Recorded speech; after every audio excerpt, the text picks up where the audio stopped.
As the sun sets and the coffin lids rise and the creatures of the night awake, we greet you. This is the Mourning Show. Ah, yes. Good morning, boys and ghouls. Yes, it is time to lift those lids and climb out of those caskets, for the night has just begun. To see what the night shall bring, we go to our local lunatic, Dead McMame. So, what's the foreshadowing forecast, Dead? Oh, Darkest Jack, it's terrible. The lunar phase for tonight's Friday the 30th of May 2014 is a waxing crescent. The moon is in the zodiac sign of Gemini. It's a beautiful thing, Jack.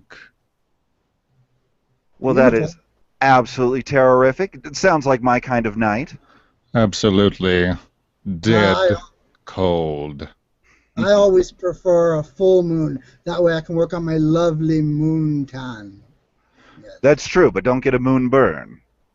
Oh, no. Those are terrible. They suck. But, you know, as we have just woken up and the moon is rising, I'm starting to get hungry and thirsty and all that. And you know, Jack, when I rise from my coffin, the first thing I like to do is reach for a stiff one. Oh, dude, yeah, morning wood. No, who the hell is it? No, not wood. That would be too similar to a steak.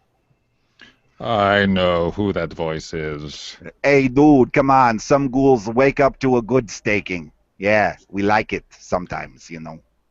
Oh, Deathrock Joey, they are making a mistake here talking about all these things. Yeah, besides, that woman, she'd become Miss Steak. No, I mean, I like to reach for something hard. Yeah, dude, I just said that. Morning wood. Ah!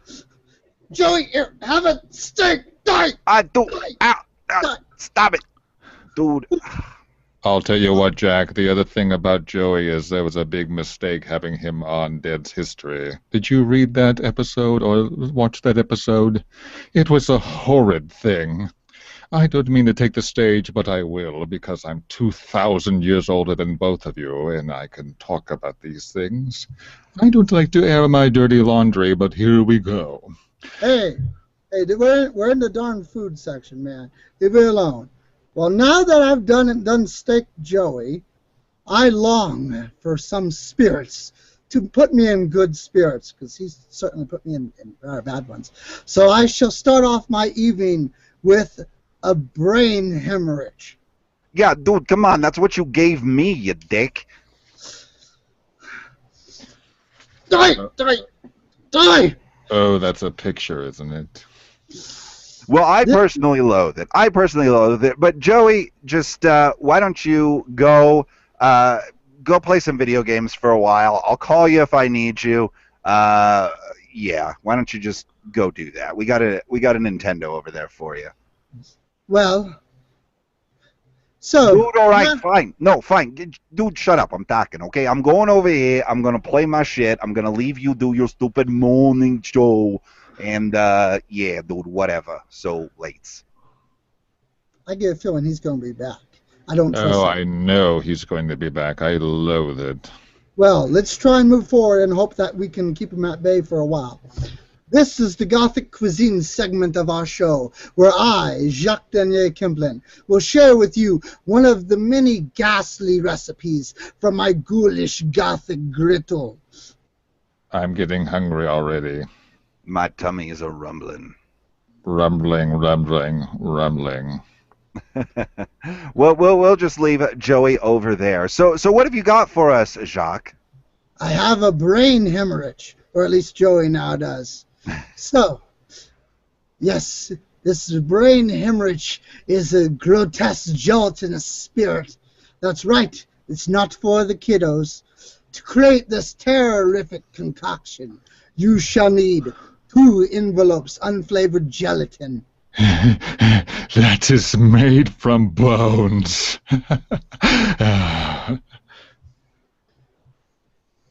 2 cups of water. Dead, it's your line. From a black lake. 1 cup peach schnapps. Oh, the fruit bats will love it. Sugar, Bailey's or similar Irish cream, and blood red cherry gelatin. That is made from bones. Now, like the witch you know you are, sprinkle the powdered bone gelatin over the cold water from the blackest lake in a cauldron and let sit for a few minutes. Sit, boy. Sit. Now ignite a soft flame below your cauldron and heat until the powdered bones begin to melt. Add sugar and keep stirring. Pour some sugar on me. Oh, Lord, there's that voice again. Indeed. And keep stirring until the sugar and powdered bones are completely dissolved. Best way to hide a body. Now let it cool till just warm like a corpse on a summer's eve. Oh, dude, summer's eve. Yeah, dude, that's my favorite douche. Like you, Joey? No, he's my least favorite douche. Really? Stir in the peach schnapps. I always love a nice peachy corpse. Well, of course, who doesn't? Now pour your gruesome concoction into those ghastly glass skull shot glasses you see in some places, and let stand at room temperature until rigor mortis sets in to the consistency of egg whites. With an eye, this is going. With an eyedropper, carefully drop some Irish cream into each skull. In order to get the most ghoulish effect, you may need to submerge the dropper so it releases the liquid into the center of the skull. Add 2 or 3 droppers until you have a gooby, gloppy, bloody, horrific mass. If the Irish cream does not stay suspended in the gelatin and of the liquefied bones and just falls to the bottom of the skull, let rigor mortis set in a little more and the gelatin thicken a little longer. Mix up a small amount of blood. I mean a cherry gelatin mixture, with or without alcohol. You can just add a little drops of water into the powdered bone of redness. Add a few drops of cherry-flavored blood to each skull on top of the Irish cream, and then chill in the morgue until completely firm. Now remove your beautifully botched, bloody brain-hemorrhaged skulls and consume. Exquisite. Yes, it does sound to die for, doesn't it, Dad? That's a recipe I could die for. And I hope you boils and ghouls listening got all that down. Did you get your pen? Write all that down. Let me ask you, Jacques, where'd you dig that one up? Yes, see, for the past 5 years or so, I have ran on Facebook a group called Gothic Cuisine. So just type that into your Facebook searches and then look under groups, and anyone can join. And we usually get in between 2 to 20 ghastly Gothic recipes every day. So now, are they just drink recipes, or do you go into other types of food? Oh no, we have all sorts of food, drink. We also have Gothic kitchen decor and Gothic kitchen utensils, kind of like those things that can make your eggs and pancakes look like skulls and whatnot, Very interesting. I shall try that next time I have breakfast in the graveyard. When do you ever eat, Dad? Oh. Look at you. You're wasting away. You're nothing but bone. I look beautiful in my 2,000-year-old suit. It has held up now. It just goes to show that they really don't make things like they used to. I am one of a kind, Jack. Yes, indeed you are. And that's why you're here. That is why you are here. And we are having a great time so far in our first ever morning show here on Darkest Radio, of course. Yes, we are in mourning. We are in mourning. We are not, in mourning. Not mourning for Joey, if that's what you mean. No, we got him hooked up with NES over there, so maybe we'll make it through the show. We'll keep our fingers crossed. He'll be very occupied for a long, long time. Yeah, absolutely. Well, hopefully. But one of the things that we would like to do here on the morning show is give you wonderful ghouls out there some product reviews. Things that you would use, everything, anything that you'd be interested in. And something that just was released, I saw in the store the other day, and I know, unfortunately, there are quite a few of us dark alternative individuals that have to have a, brace yourself, day job. I had that one of those, Jack, 3,000 years ago. It was a scary thing. It's a horrible thing. I hope no one has to go through it. The horror of doing a job during the day when you're supposed to be sleeping like us Gothic characters are supposed to do. Thankfully, I've never had to have a day job, so I'm good. But for those of you that do have to suffer and can't have your hair the way you like it, Splat has just introduced a gel that's a temporary dye as well. And Splat hair dye is something that's available pretty much everywhere, Rite Aid, Target, your major stores, and something that we here at the mansion have played around with. So I would like to provide you ghouls, with your permission, of course, with a little review of the Splat dye gel. Would that be okay with you? Go ahead, Jack. I'd like to hear about it. Terrific, considering you can't use it. Well, you could dye your skull, I guess. I could. And I have no need, because my hair's this lovely blackish color to begin with, so... Yeah, but you're set. You're set. But if you are looking for a fun color, or if you're looking for a fun alternative to everyday boring hair, Splat may just be what you need. It's a mini salon in a box. The colors are incredibly vibrant, and you definitely get noticed.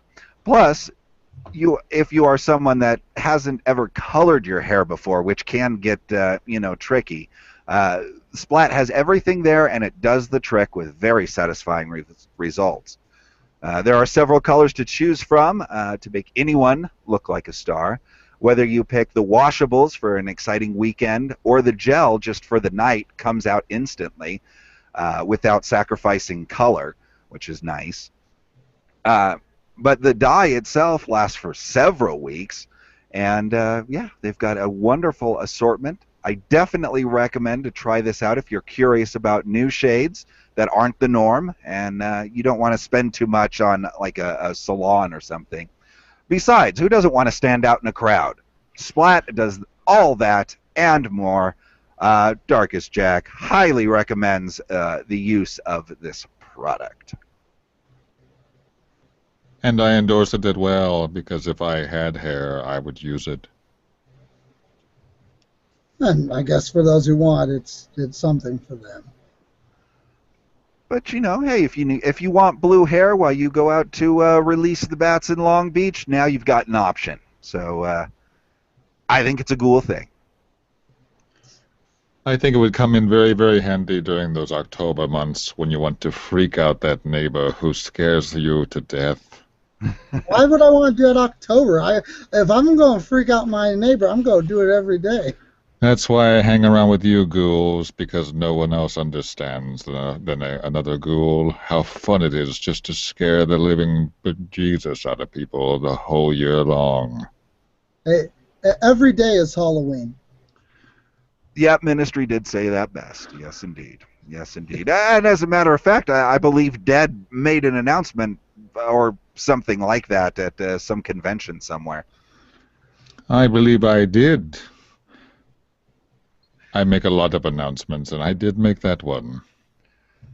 Well, speaking of events and conventions and things like that, I guess we'll move on to our morning news segment.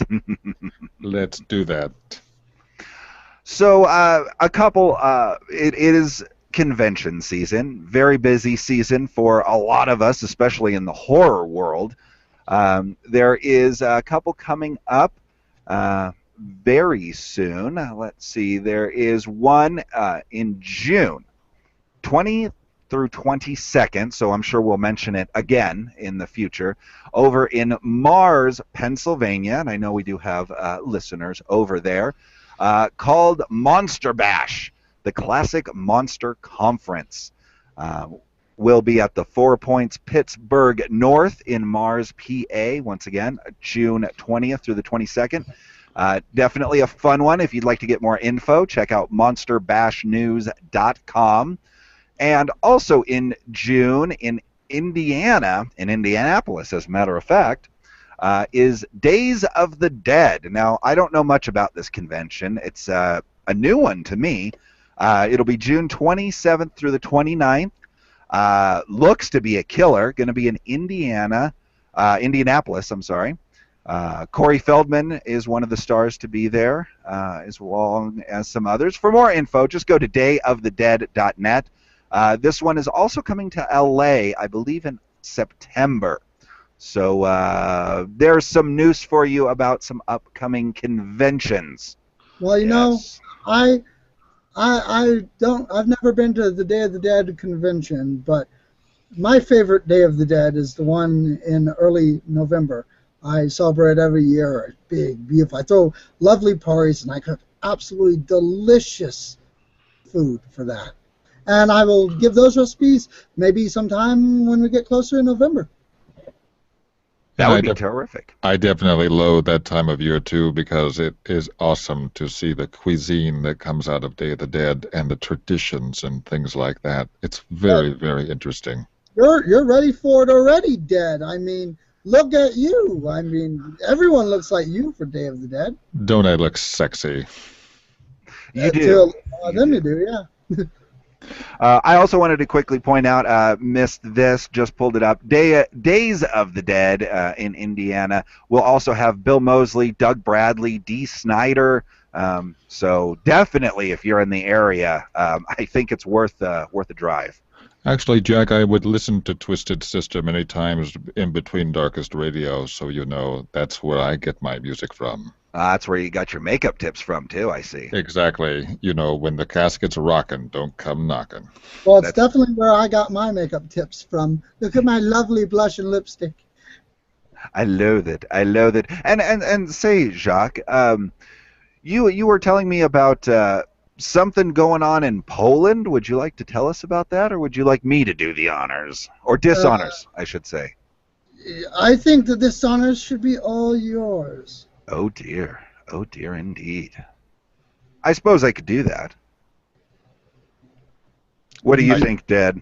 I trust you, Jack. That was your first mistake. It was 2,000 years ago, and I've been paying for it ever since.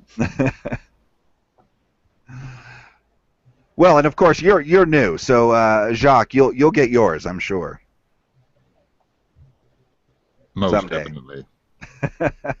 Not sure I'd trust you already, actually. Oh, good. Look at me. Look how trustworthy I look. How dead serious I look. Look at that picture of me. It's just absolutely horrifying, isn't it? Oh, well, of course. All right, well, let's jump into this. This is from click2houston.com, a little news for you vampire freaks out there. Now, of course, I am not talking and will never, ever talk about the sparkling kind. So just, if you like that sort of thing, turn the show off, and bye-bye. But for the rest of us, modern-day vampire hunters might better focus their attention on a little-known area of northwestern Poland, where earlier this month a suspected vampire grave was exhumed. Gorka, being the last name, who led the dig at a marketplace in the small West Pomeranian town of Kamian, told local website, I don't know that website, but I'm going to move on, that several unusual aspects of the burial indicated that it was a vampire burial. Teeth had been removed, a fragment of rock was inserted in the mouth, and a leg had been staked, presumably, to prevent the body from rising to the grave. A leg stake, that's one I haven't heard of. Have you ghouls heard of that? No, I have not, but it's fascinating to hear about these things that may have been done in history. I don't eat meat too often, so I don't know what part of the body a steak comes from. Well, this isn't the first time an internment in Poland has been deemed vampiric. As a matter of fact, last July, archaeologists uncovered 4 decapitated skeletons, their heads placed between their legs, at a construction site in southern Poland. Yes, indeed. The burials may sound gruesome, but they are befitting. Well, what was that, Jacques? I wonder which way the mouths were facing on those skulls. Oh, that's a picture, isn't it? Oh, yes, it is. Yes, well, I mean, it gives new meaning to giving yourself head, I guess. I suppose. I was just thinking about how ghastly horrifying that would be when you're working on a construction site and all of a sudden you see a decapitated head and it's staring at you from between their legs. I like this idea. I think more burials should be held this way.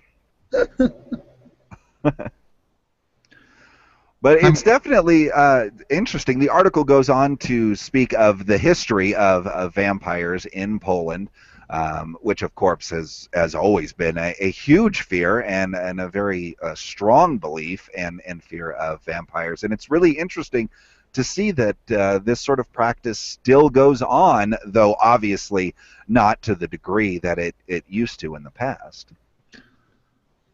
One man's fear is another man's lust. I also remember when I was younger, which was thousands of years ago, but I remember back when they were speaking of Bram Stoker's castle in Transylvania or whatever that is located. It's also one of the most important and most visited tourist attractions to this day.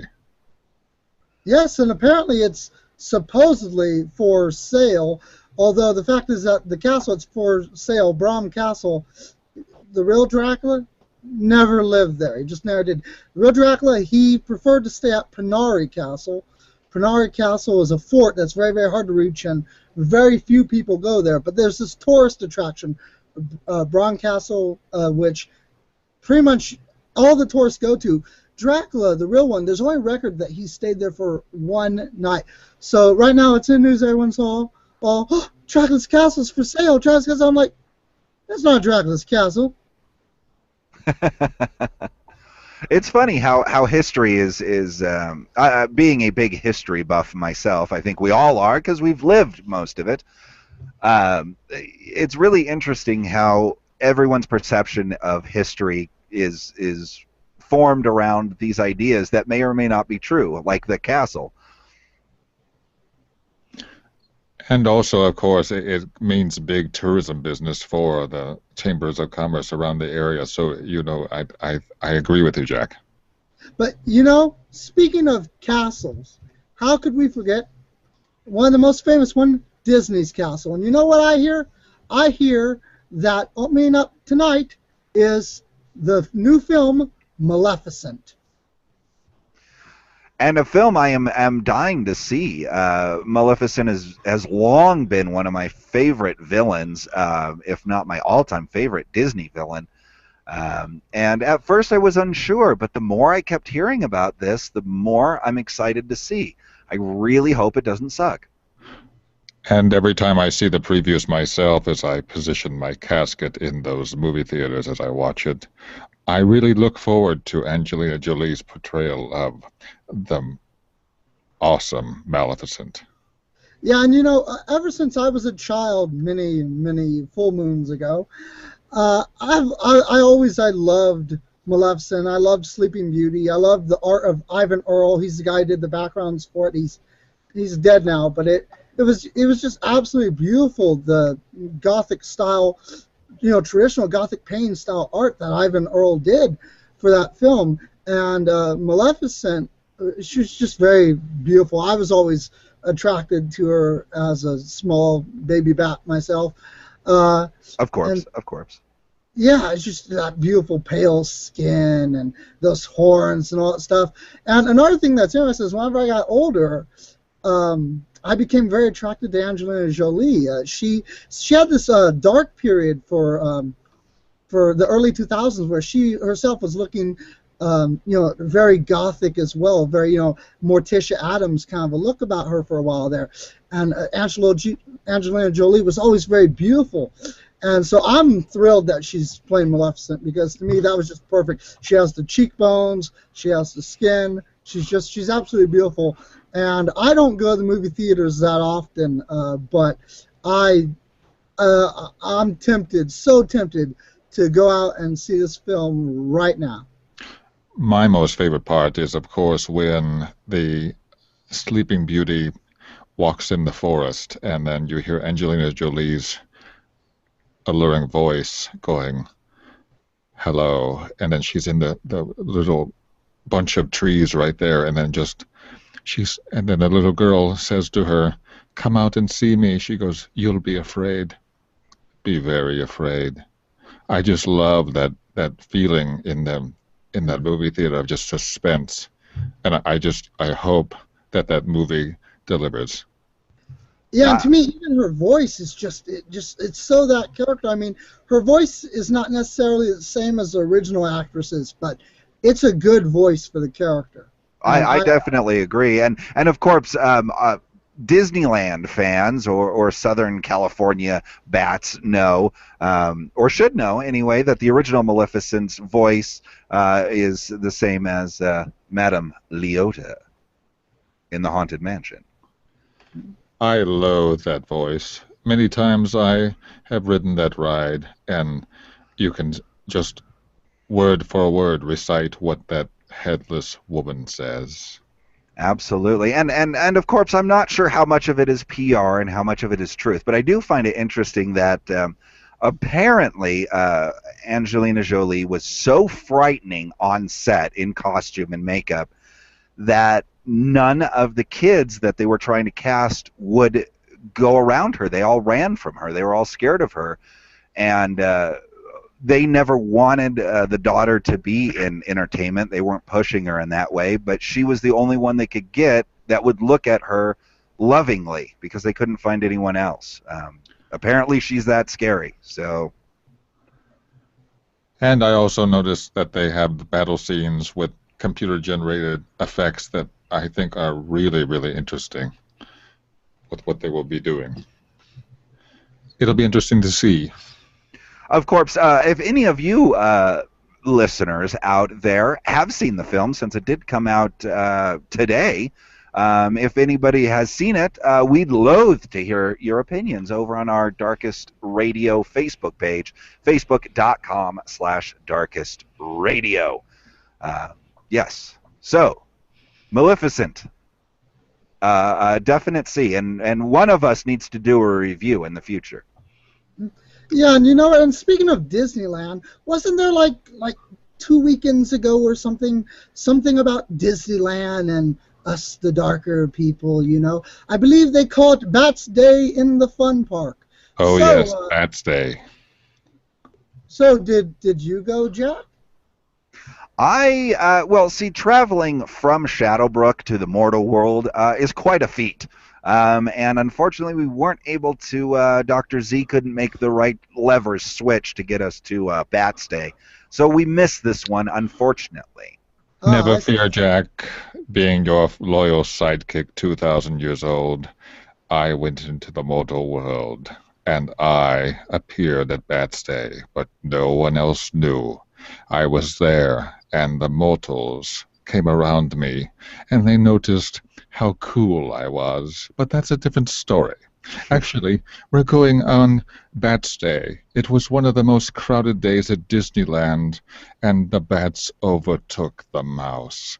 It was a horrid scene, but I liked watching it, because it's better than Snoopy warring with the mouse. Those things are very horrid to talk about, and we shall not do that. But back to the Bats Day. It was one of the most incredible things to see. Oh, well, I'm glad you liked it. I have friends, a lot of friends. I don't know how I got so many friends to go there, and some of them don't. Well, okay, yes, I do. You got so many friends either, Ben. Yeah. Well, okay. So I don't have any friends either, so we're even. Well, I guess since all of my friends are goths like me, even my friends who live in like Texas and stuff went there, and my friends seem to go every year, and it's always wonderful. There's before going to the actual park, there is this black market that they have where you can get all your lipstick, your eyeliner, your everything that you need to look very beautiful, and clothing galore, just lots of clothing there, and little dark things, anything that the mind can imagine is at their black market. And they have some shows, they have a lovely dinner, and bands, and then after a day or two of doing all that, then you go to Fun Park, and there's just hundreds upon hundreds, maybe a thousand or a few goths there, and then they all do this big picture together, and there's so many of us there that there's no way you can fit all of us into the picture. It's just, and basically we all sit in front of the castle, and so we have the famous Disney castle in the background with just a mountain of black lace and velvet and parasols in front. Which I think is an absolutely terrific thing, and it's a wonderful thing to show the world or at least the Disney world, I suppose, that we as dark alternative individuals, be it what you want to call it, goth, death rock, all that cool stuff, we're not evil. we're not going to go to Disneyland and ruin the place and have it blow up by the end of Bats Day. And it also shows that, big shocker, some of us are parents, some of us have children, and they're not abused, they're not eating cats or anything. They're good, happy, playful children, and that we are human.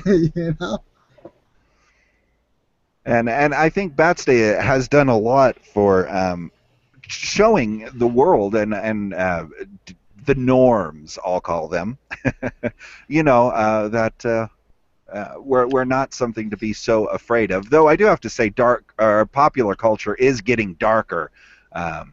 So that's a cool thing for us, definitely. And I also noticed, too, because I have other fiends and friends that went to the Bats Weekend for the Bats Black Market. It actually works to bring other haunted attraction people together throughout the year, where they attended Bats Day and had a ghoul time. And I believe it did take over the whole weekend at the Anaheim Convention Center, so this thing is getting pretty big. Well, how does that make you feel, Jacques? I know you're in there for I don't know how to say it, not goth rights, but you know what I mean. Yeah, well, I think it's wonderful that Disneyland doesn't shun us, because I know that back in the 70s and so, Disneyland had very specific policies where if someone looked a little out of the ordinary, they'd get kicked out, and that just wasn't very nice. And it's nice to see that we can be ourselves in the quote-unquote happiest place on earth and actually be happy.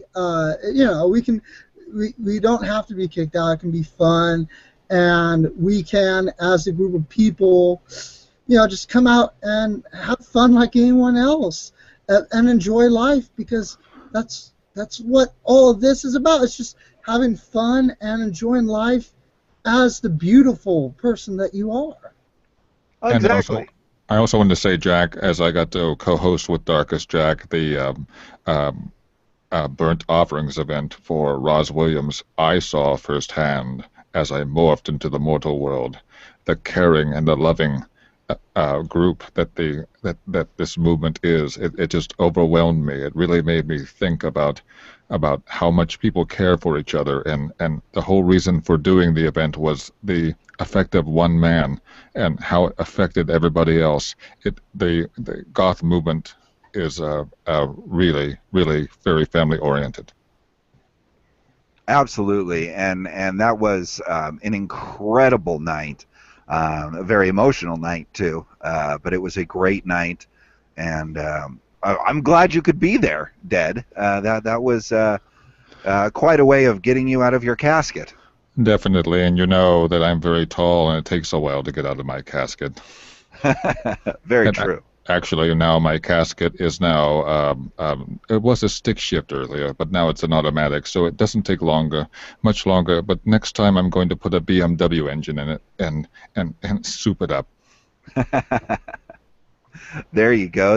But speaking of, dark alternative individuals coming together, doing positive things, not negative things, there is something in San Francisco that I believe Jacques would like to tell us about. Yes, on Thursday, June the 5th, that's coming up, this upcoming week, at 8 p.m., the DNA Lounge in San Francisco will be hosting Guardian of the Wolf, a benefit for the Wolf Mountain Sanctuary. Monastic's Anthony Jones will bring his Guardian of the Wolf album to the stage with live musicians, dark wave beats, and his ethereal vocal style. This performance has been constructed as a fundraiser to support the Wolf Mountain Sanctuary in Lucerne, California, where all of Anthony's album sales and live performances benefit. The sanctuary is in desperate need of relocating, and this special event will hopefully assist in raising funds and awareness for Tanya's amazing work in Lucerne. Anthony will be joined by Ariella, Erica Mulkey of A Woman, DJ Melting Girl, and other amazing talents. The evening shall also feature the debut performances of ethereal folk project Wispling, as well as DJ sets by Dark Shadows DJs Daniel Skeleton and Melting Girl. All ticket sales, album sales, and additional donations will go directly to the Wolf Mountain Sanctuary. Come and support the children of the night at DNA Lounge, 375 11th Street, San Francisco, on Thursday, June the 5th at 8 p.m.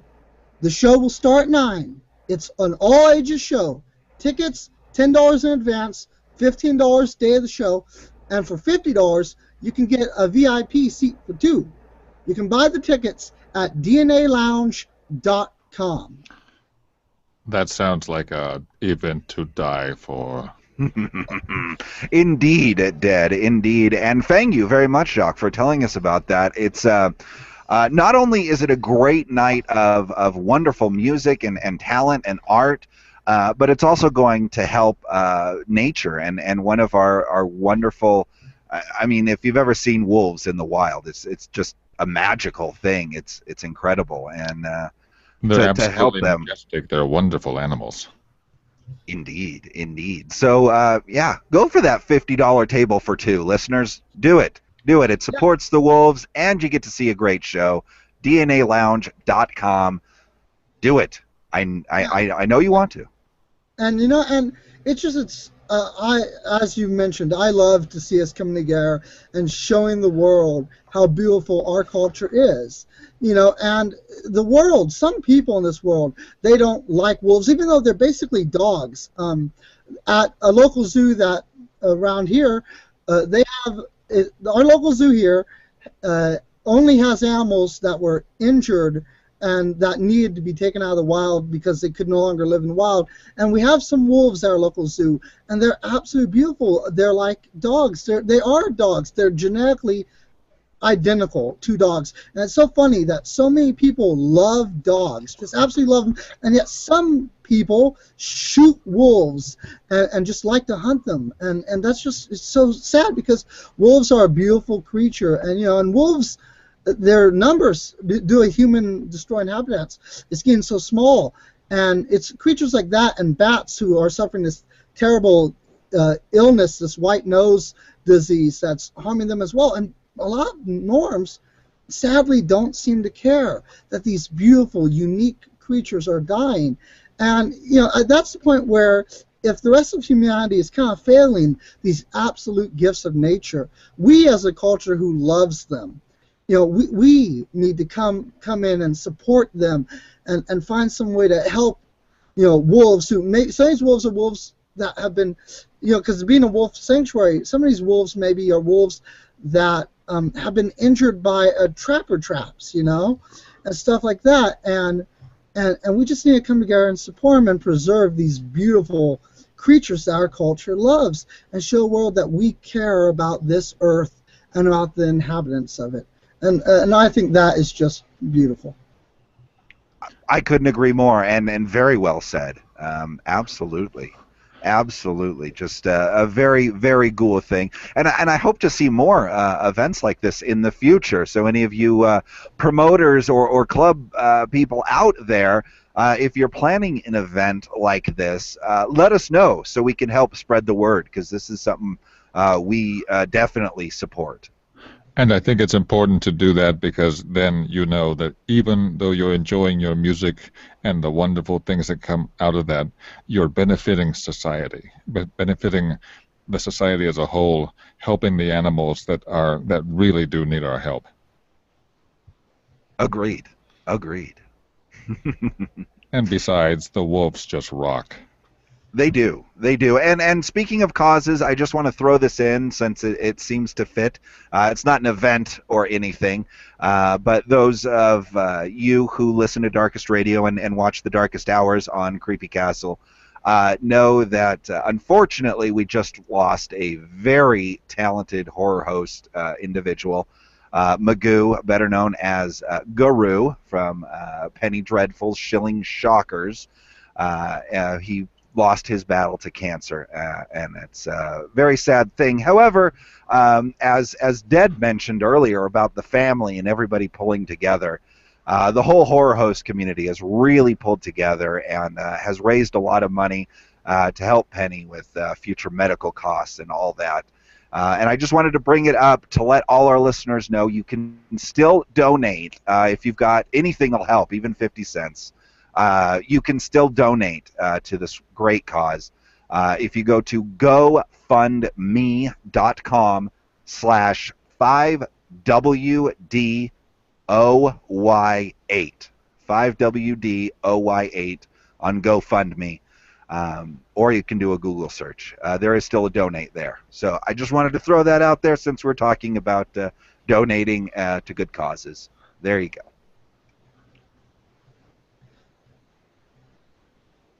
Well, and speaking of Darkest Radio, if I recall, Jack, Darkest Radio reaches all around the world, including to Russia. And do you know of any events coming up in the land of snow? Funny you should say that. No, but seriously, yes, indeed, of course we are heard in the amazing country of Russia. Yes, indeed, thanks to our friends that co-broadcast Darkest Radio over there. And there is an event, a very ghoul event that all of our listeners should be at, though Russia is a big country, so I understand if you can't make it. But in Moscow, Saturday, June the 14th, so very soon, the one, the only artist extraordinaire, Voltaire, will be performing in Moscow at the Mona Club. Yes, indeed. The doors will open at 7 p.m. Voltaire will start at 8:45. You can get more information at voltaire.net. Voltaire.net. Of course, most of you probably have that bookmarked already. But definitely sounds like a killer show. And what an interesting place to see Voltaire, in Moscow. Yes, that show looks to die for, too.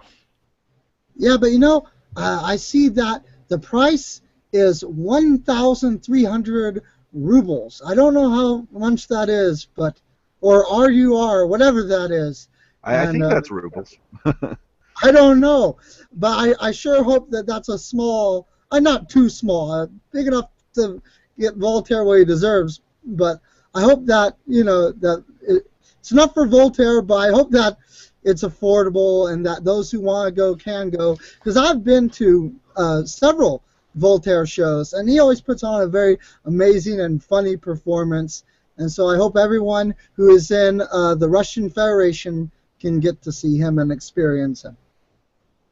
Absolutely, absolutely. As someone who has seen Voltaire Undead a couple of times as well myself, if you haven't, obviously if you're not in Moscow, but anywhere he is performing, I highly recommend going. It is a night of laughs and entertainment and amazing music, and definitely a show you should see before you kick the bucket. And to me, noticing a artist like that, the many facets of their performances just amazes me. It just amazes me down to the core of my cold, dead heart. How awesome these artists are. During his shows, I've noticed that he usually drinks an entire bottle of rum. I wonder if since he's in Russia, he's going to drink an entire bottle of vodka during the show. That is an interesting question. I'd like to see if he does. Yeah. Although interesting enough, vodka is also the Russian word for water, and so he could just play a big joke on all of us since he's such a jokester and drink an entire bottle of water at the show. He's gonna down the water. Watch me chug this vodka. Oh, the horror. And speaking of upscumming events, Dead mentioned the Vex show, the Burnt Offering show that was for Roz. Well, out of that show came an official band. Rick Agnew was there, of course, the original guitarist for Christian Death, among many other projects. Him, along with Steve Skeletal and many others, formed a group called Only Theater of Pain, performing songs from that album. And it was just to die for, absolutely to die for. And they have another show coming up in June. It'll be in Anaheim, California. So if you happen to be in that area, definitely check it out. June 28th, the doors open at 9 p.m. Only Theater of Pain, performing songs by Christian Death with resident DJ Vertigo at The Other Place, 316 South Euclid Street in Anaheim, California.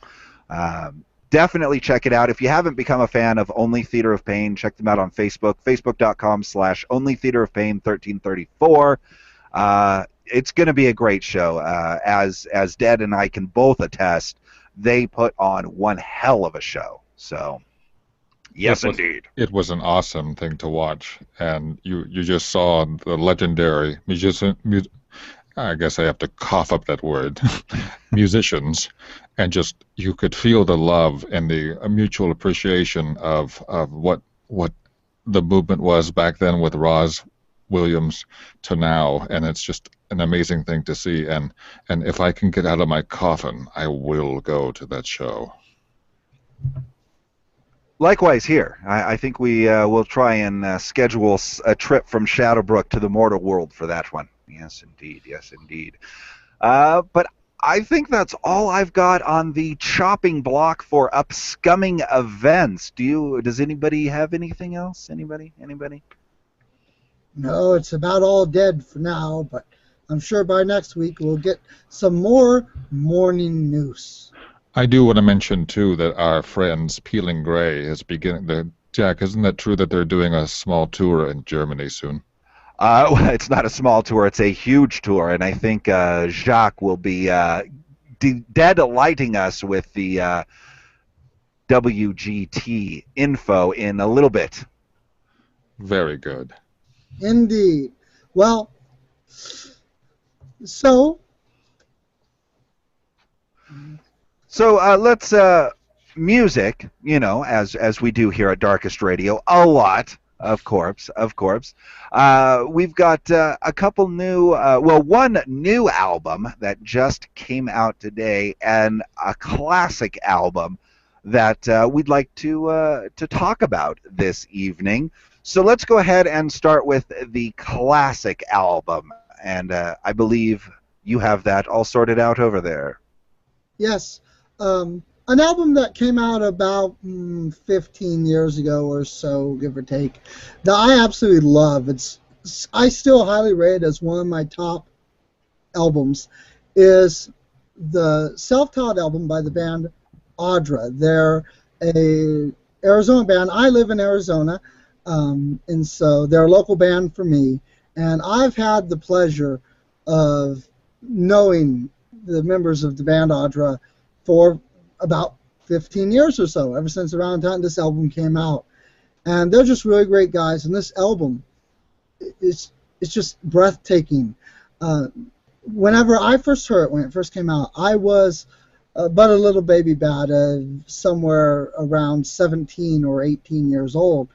And I was in a rather dark period in my life. And that album, it really helped me through that period. Each song is so inspiring. They're honestly inspiring. I am a writer, and I was writing a book at the time, and I did something in that book where some of the chapters in that book, I ended up having a chapter inspired by each song from that album.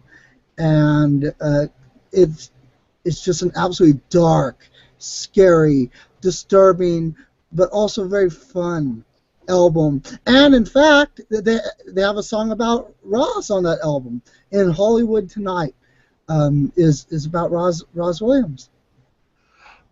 I actually did not know that. I'm going to have to listen to that song again. It's an album that I loathe, but it's an album I haven't heard for a number of years, just because it happens that way. Comes in cycles.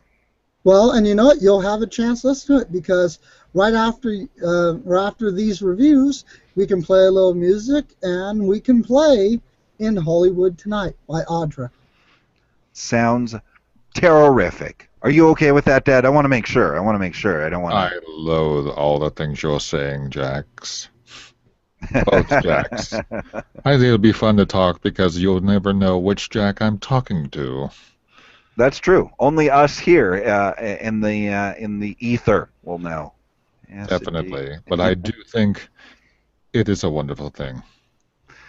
And moving from a classic to a new album, as a matter of fact, an album that came out this week on Tuesday, the brand new Peter Murphy album, Lion. Now, of course, if you don't know who Peter Murphy is, once again, I urge you to turn off the show and find something a little bit more for your clientele.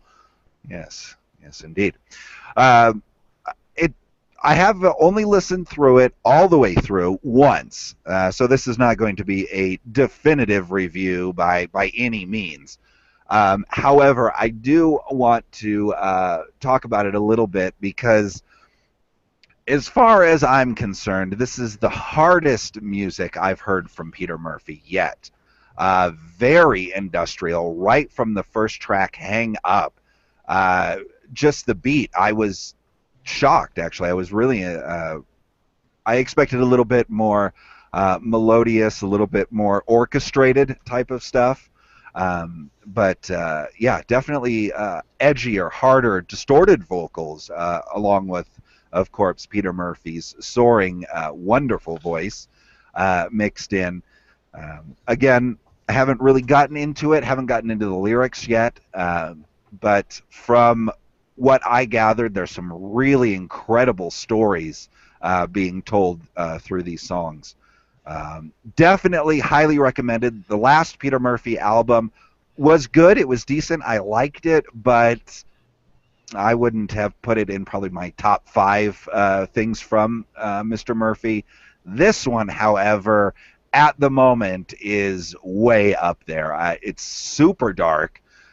which, of course, we loathe, absolutely loathe around here. The darker, the better. And this one definitely fits the bill. So if you haven't picked up Lion yet, do so. You'll be doing yourself a favor. And speaking of Peter Murphy and of Audra, interestingly enough, 4 years ago at the Marquee Theater in Phoenix, I saw both Peter Murphy and Audra. Audra was opening for Peter Murphy, and it was just wonderful. Peter Murphy, he played Ziggy Stardust, which I was surprised that he would play. Sometimes artists don't play songs from 30 or so years ago. That they did 30 years ago. He did that, and he played all of the favorites really, and it was just absolutely wonderful. He was throwing around the microphone, swinging it around him. He was very much into it. You couldn't really tell that he was as old as he is. In fact, he threw the microphone, and he accidentally broke his own acoustic guitar with it. He smashed a big hole through his acoustic guitar. And so, yeah, that was just an incredible show of him and Audra, and Audra's first album. To talk a little further about that, yeah, I highly recommend it. It has not aged a bit, except for like wine, like a good wine. It has gotten absolutely incredible with age. And anyone who's interested in the band Audra, you can go to audramusic.net, I believe. If not, then I'll have to correct myself some point in the future. But you can, just type in Audra Band into Google, and you should be able to find them. They're an incredible band, and they've opened for Peter Murphy, which is I know was a dream for them as much as it was a dream for me to see Peter Murphy. I was in the front of that, nice. And I like everyone, we were all reaching out and just chanting to Peter Murphy as if he was a god, kind of worshiping him. Literally, we were like calling his name and screaming, and I don't know what all we were saying, but we were all kind of just pleading with him to shine his dark presence onto us. It was absolutely incredible of a show to attend. Must have been to die for. I myself have seen Peter Murphy undead as well, and he is quite the showman. But I wanted to ask you, Audra, I loathe, as I mentioned, terrific band. Are they still performing? Are they still, keeping active? Occasionally. I think they've done a show or two this year. For some reason, sadly, I don't usually see their show announcements till like, hey, we're going to be performing tonight. And I live like a 4-hour drive away, and I don't actually know how to drive yet. I'm learning. And I don't have a vehicle. And so I always find out way too late to go. Part of me is like, come on, guys. I've known you guys for 15 years. A little heads up would be nice. But, of course, they have so many fans and followers. I can't expect them to notify me every time there's a show coming up. But yeah, they still have about like in between 2 to 4 shows a year. They in between albums, they drop the number of their shows down a bit because they have lives. Bart has a wife and a little daughter, and so they have lives like all of us. That's why I like it over here in Shadowbrook, because you and I don't have lives to worry about. Definitely, I lay down the casket, sleep, wake up at 8:30 or so Sunday night, and then talk, and then just be awesome with Darkest Radio, then go to sleep again, and then wake up for this wonderful morning show, as I am doing right now. But they've put out 3 albums, and in fact their 3rd album, they had a thing where people could help fund the recording of it. They did not use Kickstarter. I think this was actually before Kickstarter existed, but I helped fund it, as so did the members of Eva O's Christian Death, and so did the singer from the band AFI. And so in the little booklet that comes with the album, there is a thank you on the back with the names of the people who helped fund the recording, and along with with Christian Death 1334 and the lead singer of AFI. My name appears on that album as well. Well done. Well done indeed. Well, it's always good to come together and support, bands that we love, and that's the great thing with Kickstarter and Patreon and all those websites like that, is that now, you can support not just local goth bands and industrial bands and horror bands and all those, but you can support ones that are way out there now too, and help them to make their albums a reality. I have helped fund. I'm not very rich or anything, but so I it's just a little here and there. But every little bit helps, and I have helped funded many albums. Everything Changes by Audra, as mentioned, I helped fund. I also helped fund To the Bottom of the Sea by Voltaire. I also helped fund his Ryan the Black Unicorn album. I've helped fund several Amanda Palmer albums, and I've also helped fund about 4 or 5 Unwoman albums, and also a DVD by her. I've funded all of her projects that I can.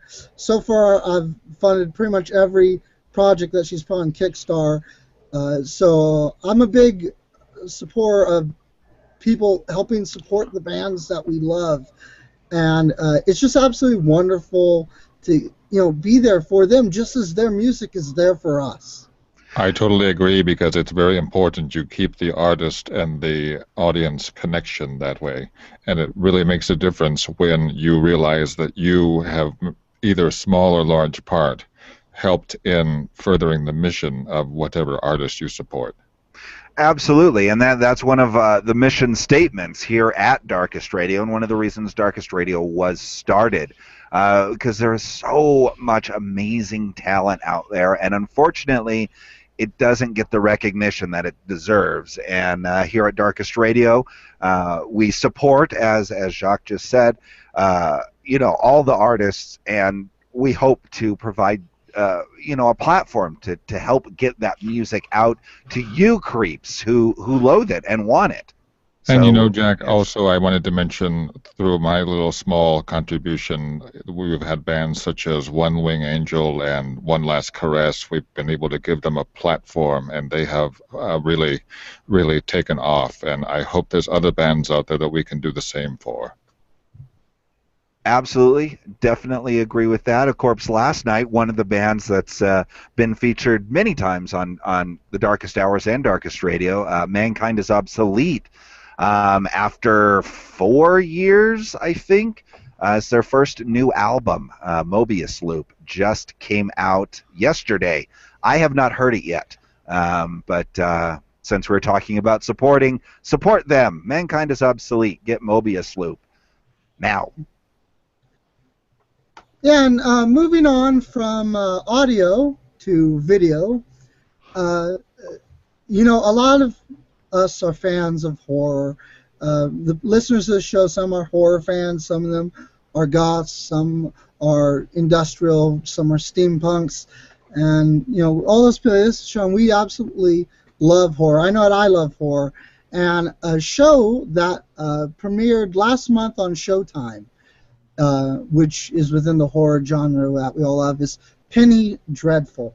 And Penny Dreadfuls were little pamphlets, almost like newspapers, that cost a penny, that were sold over 100 years ago, and within them they would contain chapters, and every week a new chapter would come out, and they were called Penny Dreadfuls because they cost a penny, and because usually the writing wasn't that too top-notch, but there were some surprisingly, horrifically incredible stories that did come out of Penny Dreadfuls. For instance, I'm sure many of you have heard of Sweeney Todd. Of course. Both versions. Oh, yes. That wonderful barber. Well, Sweeney Todd is based on a Penny Dreadful, a serialized book called The String of Pearls. And it's an incredible read. I've read it. It's different from from the film version, the Tim Burton film, or the Sondheim show. Not to give away too many spoilers, but if you've ever seen the film Soylent Green, the pies are people! Actually, I saw that film many, many years ago, and I still remember how much it really scared you. It didn't really scare you right away, but it made you think, and the more you thought about it, the scarier it got. Thinking? Yes. Whoa. Yeah, thinking is pretty scary. And another Penny Dreadful that was just an incredible story, and it was published over the course of like 2 years, and I absolutely love it. It's called Varney the Vampire, or The Feast of Blood.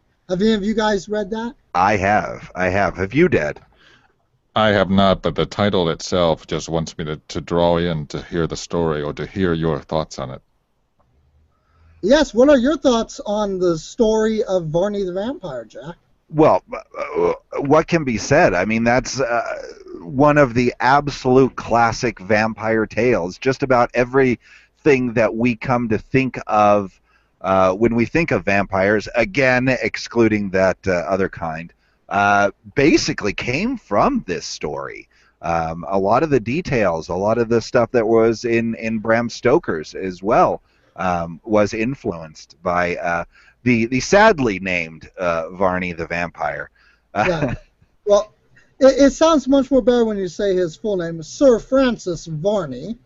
And yeah, and I also not just on Stoker, but because Bram Stoker actually read Varney the Vampire before he ever wrote Dracula, and you can see the influences, but also I can see influences on Anne Rice when I read Varney the Vampire. There's a lot of there's a lot of influence. Anne Rice clearly must have read that story, because also one of the incredible things about Sir Francis Varney is a lot of people think, oh, well, you know, it wasn't until recently, like the 1980s and stuff with Anne Rice's books, that vampires started to become these sympathetic creatures. A lot of people think that, but they're wrong. Sir Francis Varney, in The Feast of Blood, which came out in the late 1800s, in that he both loves being a vampire, but at the same time detests it. He's both kind of, a part of him is very Lestat, and part of him is very Louis.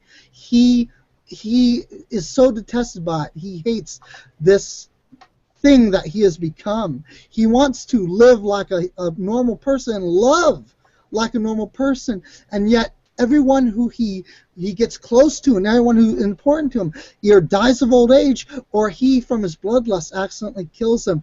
And at the end, he can't take it anymore, and he decides, rather than living this eternal solitude, this eternal loss, he would rather jump into Mount Vesuvius. I know, spoiler alert, but come on, it's been out for over 100 years. Yeah,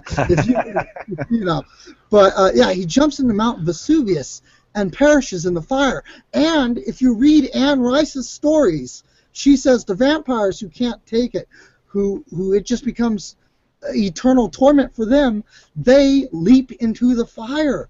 That is from her own books. That's what happened to Magnus, the vampire who created Lestat. Again, spoiler alert, but come on, it's been out for 30 some odd years. So, but yeah, Magnus, who created Lestat, goes into the fire. And, this is just so perfect.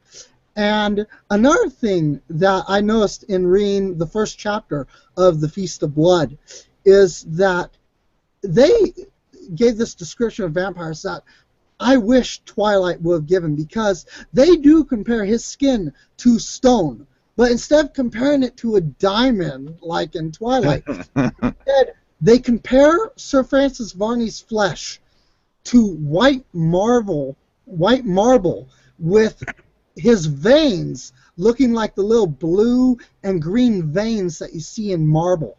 And to me, oh, that's just perfect. And also, in Anne Rice's books, the older vampires, the ones who've been around for a very long time. I was just going to say that. Yes. As they get older, their skin ends up looking more and more like minerals, more like marble. So if they're a white-skinned person, again, white marble with blue and green veins, like how marble has blue and green veins. And you might say, well, how about someone's black? Okay, well, fine then. Like black marble with their gray veins and stuff. It's just that. That is a vampire, not diamonds. And yes, I guess if the sun hits something that shines as marble, yes, they can shine and shimmer, I guess. So, but not diamonds, Well, absolutely, and if anybody hasn't read that, I highly recommend it. We all do, obviously. But what I'm kind of curious is the Penny Dreadful TV show. Yeah, does it refer back to these original ones? Are there characters like Varney in the show? Varney, I'm sure, will appear in it. And Sweeney Todd was actually mentioned in the episode that just came out 3 or 4 days ago. Sweeney Todd was mentioned in that episode, although we haven't seen him yet. But they had a performance of Sweeney Todd at the Grand Gardenelle, which means the Grand Puppet, which is an incredible thing that I'll have to get into at some other point. If you don't know what the Grand Gardenelle is, you have to find out. It's absolutely incredible. Yeah, no, that's another topic, because we could go on that for hours. So yeah, we'll go on that like how we did. We'll go into that like how we did the Penny Dreadful books. The Grand Gardenelle is incredible. You need to look it up. It's incredible. They have a scene at the Grand Gardenelle TV show. So, into the TV show. So, the TV show Penny Dreadful airs on Showtime, and it stars Eva Green, which is absolutely incredible, and the rest of the cast is absolutely stellar.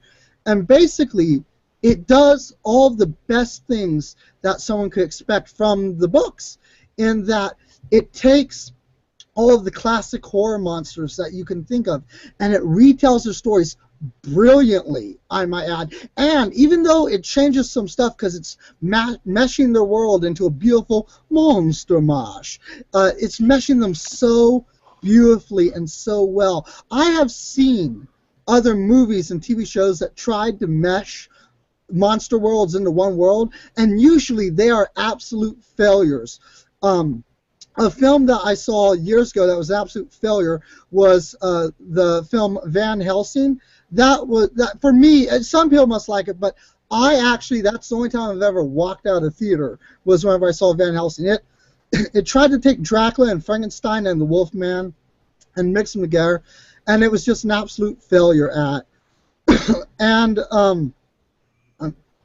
my throat's starting to get a little dry from being dead.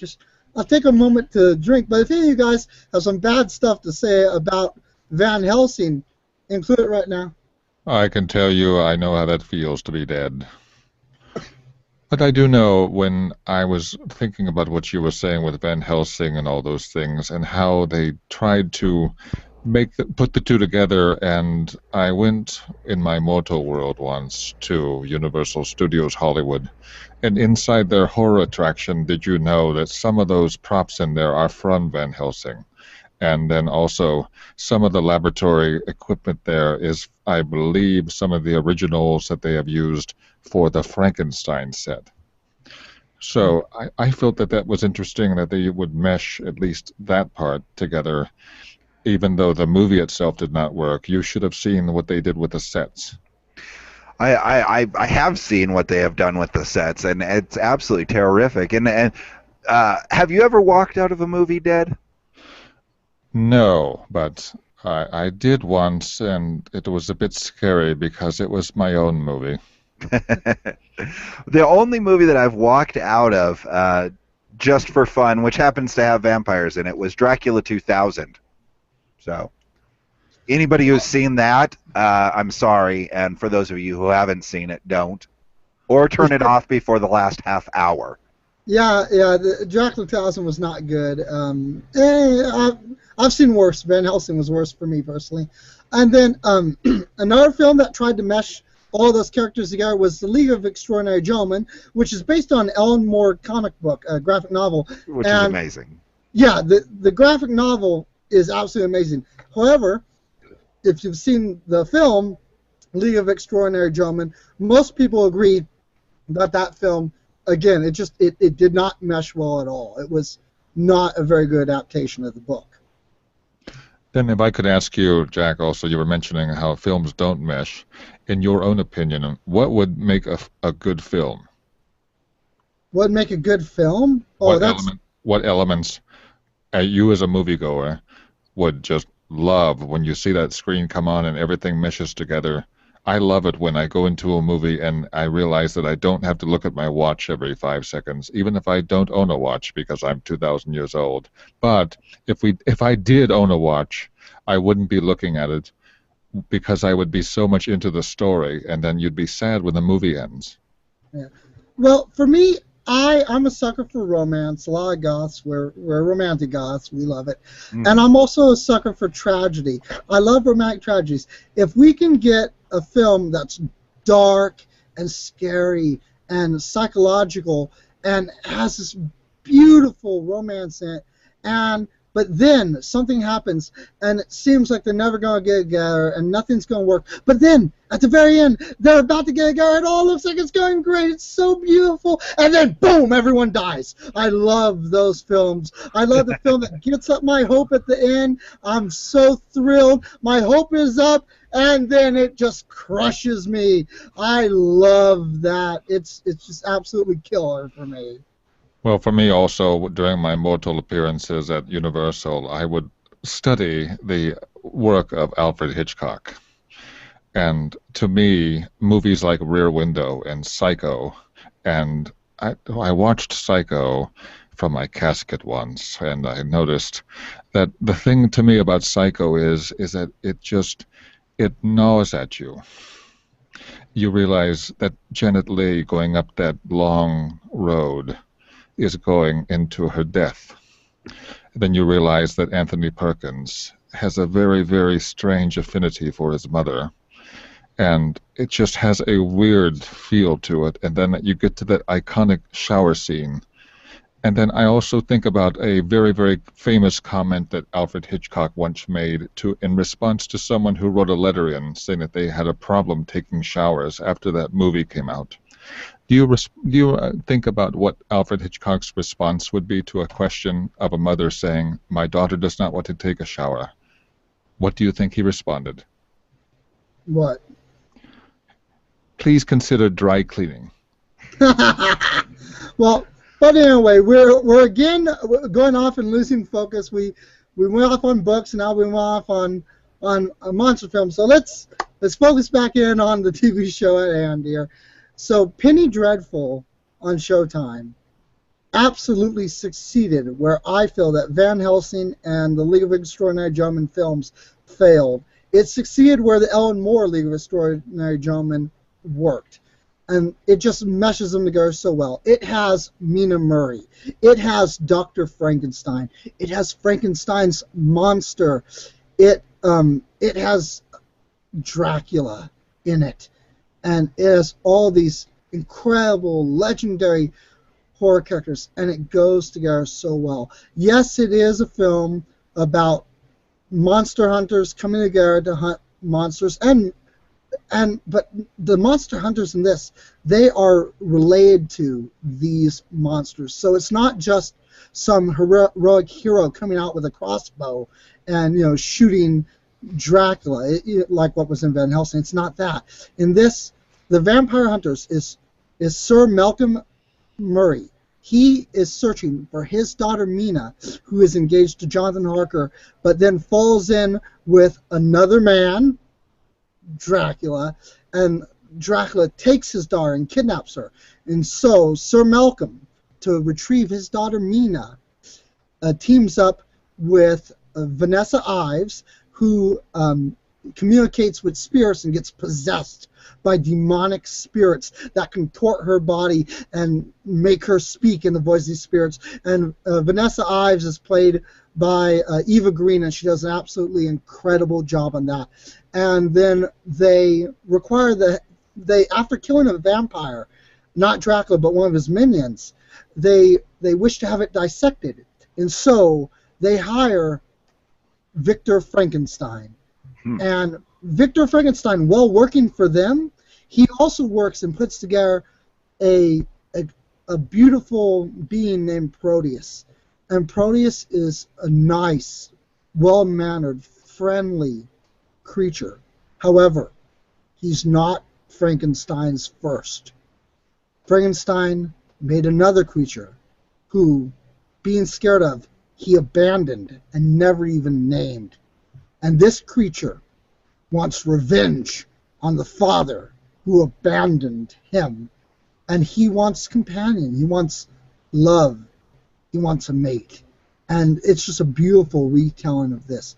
And Mina, she telepathically speaks with her father and with Vanessa, and appears as a disembodied spirit, and it's just absolutely wonderful as well. And Dorian Gray comes into the story as well, and romances all the women. He gets into all the women's skirts, and it's just absolutely sexy. And Dorian Gray in this, he has an obsession with making love with creatures who are about to die, women who have consumption. And yes, it's absolutely incredible. And they have a fortune teller in this who tries to speak to spirits, but the spirits instead inhabit Vanessa and cause a horrible scene, a wonderfully horrible scene, I might add, that shocks all the party guests. And there is this eccentric Egyptologist who I absolutely love because he's a dandy, and I'm a dandy too. You might not know this, but I'm a little dandy, and I love dandies. They're incredible. An eccentric dandy, and he's an incredible. All the characters in this whole show are incredible, and it succeeds in every way. And even though it's a recording, I clap at the end of the episodes. The first episode, I clapped at the end. It was so beautiful. And the second episode, I'm not going to spoil it, but I couldn't clap because I was too taken aback and tear-jerked. I was too destroyed at the end of the episode to even blink. I was just so destroyed. And the third episode I just watched earlier tonight, and it was just so beautiful. It started to bring in Dracula as a character, and a Renfield type character as well. They changed his name, but he was Renfield, and it was just so incredible to see all of this come together. And they mentioned Sweeney Todd in it because the monster, Frankenstein's original monster, he's so horrific looking, but this kind actor befriended him and gave him employment at the Grand Garganel, where the Grand Garganel, not to get too into it because we'll say that for another day, but basically it was a theater movement that started in the late 1800s in London and also in France, I believe, and actually everywhere. It's spread everywhere. I think it might have started in France because Grand Garganel is French for the great puppet, the large puppet. So I think it started in France, it spread to London, and it was even in the United States a bit, these offshoots of it. And the Grand Garganel ran in Paris. I think it was in Paris. It ran from the 1800s all the way until the 1980s. And basically, if you love Hammer horror, if you love that, you would have loved the Grand Garganel. If you've seen the film Interview with the Vampire, if you remember the Theater des Vampires from that was a version of the Grand Garganel. What the Grand Garganel did was they used stage blood, and they made it look so realistic that people fainted, that people had miscarriages during the show. It was so horrific and realistic. They would find ways to rip off someone's head and make you believe that they did, and it was live. You've seen people rip off heads in horror films, but imagine being there in the audience 10 feet away and someone ripping off someone's head or stabbing someone's eyeball out. Which is exactly why I don't think we should get into this, because we will be talking about this forever. Yeah, so just to close up the Grand Garganel, I personally love the Grand Garganel. I'm a stage actor, and I've participated in several Grand Garganel type performances. It's absolutely blood-curdlingly beautiful, and it was so realistic. They would think that people got killed and cannibalized on stage like what you see in Interview with the Vampire. It was just absolutely incredible. And if you look up to see if there is a Grand Garganel style performance in your area, and if there is, please go and see it. It's absolutely wonderful. And seeing Penny Dreadful is like reading the best Penny Dreadfuls. It's like reading Ellen Moore's League of Extraordinary Gentlemen. It is like attending the Grand Garganel. It is an absolutely incredible show, and I recommend you watch it now. If you don't have Showtime and you're not going to get, then wait for the DVD to come out. And whenever the DVD comes out, I promise all you, Jack and I and Dead will watch the whole season, and we will give you our full review for the first season of Penny Dreadful. Yes, we will. Wonderful. Indeed, indeed. I'm very excited about it, and only 3 episodes in, and we've already got this much of a passion behind it. I'm dying to see it. And yes, as soon as the first season is concluded, let's definitely all do a group review here on the Mourning Show. So Sounds groovy. Moving forward, as mentioned earlier, Wave-Gotik-Treffen is coming up, and it's very soon. And for those who don't know, it is the biggest Gothic festival in the world. It is like our Mecca. We have to take our Hajj once in our lifetime, if possible. Before we die, once in our lifetime, if possible, we must take our Hajj to Leipzig, Germany, to the Treffen. The Treffen is held every year during the Epiphany, and so the Wave-Gotik-Treffen this year will be from the 6th of June, that's next week, to the 9th of June in Leipzig, Germany. And if you possibly ever can in your lifetime, make it to Treffen. You must. If you are a goth, a death rocker, a rivet head, a steampunk, any of those things, you must go to the Treffen. And of course, our listeners in Germany, you know, if you're anywhere close, definitely go. Absolutely, because it's incredible. I'll let you continue on, but just wanted to let our German fans know. So, Wave-Gotik-Treffen is an annual world festival for dark music and art in Leipzig, Germany. Hundreds of bands and artists from various backgrounds, Gothic rock, EBM, industrial noise, dark wave, neo-folk, neoclassical, medieval music, experimental, Gothic metal, death rock, punk, anything of that nature, it's there.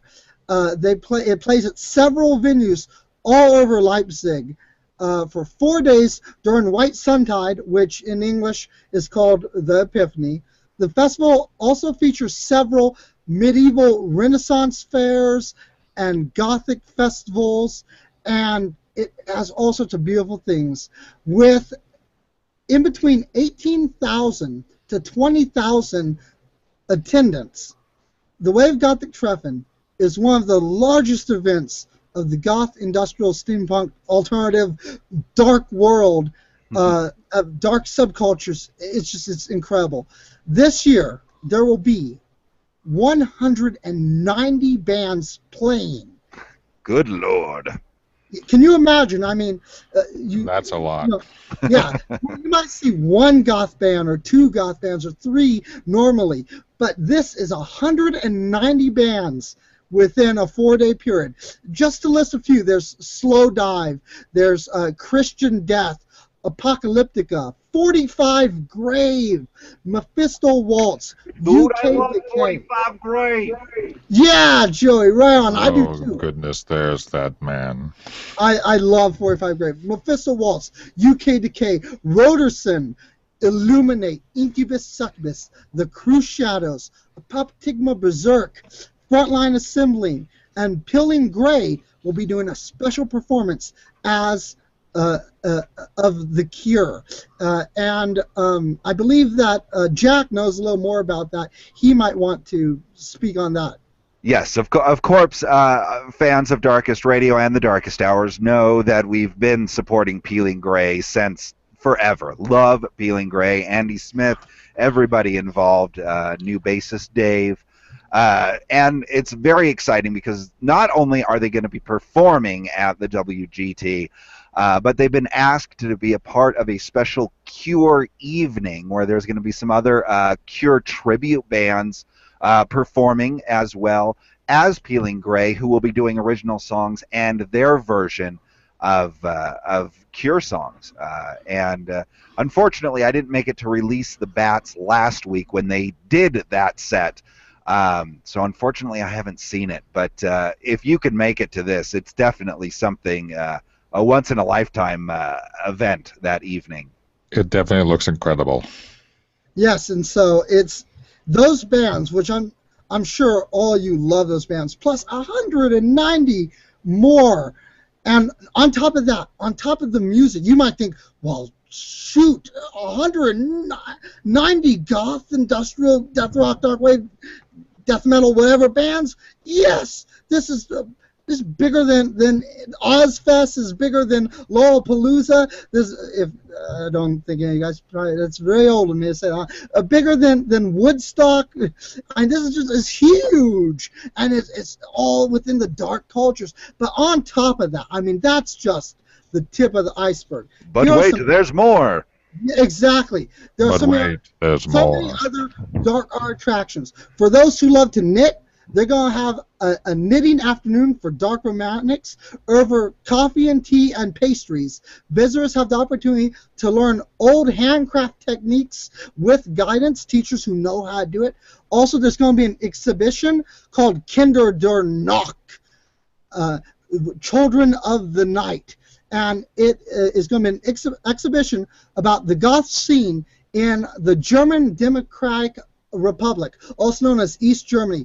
Because for those who don't know the history of the Treffen started back whenever Germany was two places. There was West Germany and East Germany.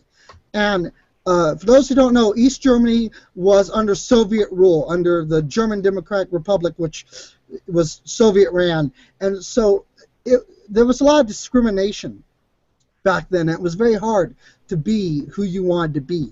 But amidst that discrimination, the Gothic culture there in East Germany was so strong that they risked their lives to go and put together concerts and events where they could all hang out. The first one was in some abandoned castle in East Germany, and only about like 30 people went or so, and the police came, and a lot of them got arrested and sent to the gulag.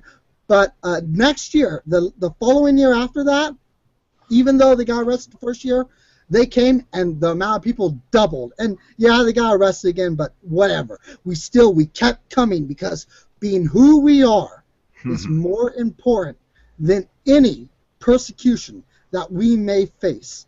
Being who you are is so important. Absolutely. And they did it.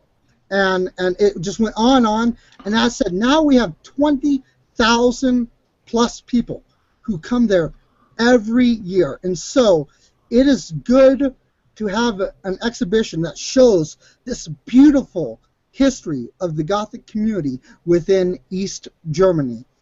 And so on top of that exhibit, there will also be Gregor Seffert's Wagner Reloaded.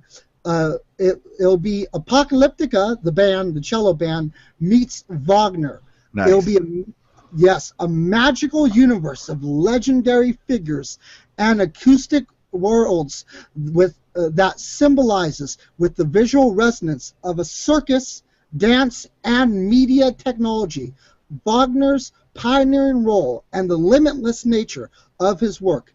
A furious, total artwork, imaginative, extravagant theater for all the senses in a specially created panoramic universe, better than cinema, and to be experienced up close. See, this kills me because you have a few more things to talk about, and I'm dying that I can't go to this. But go on.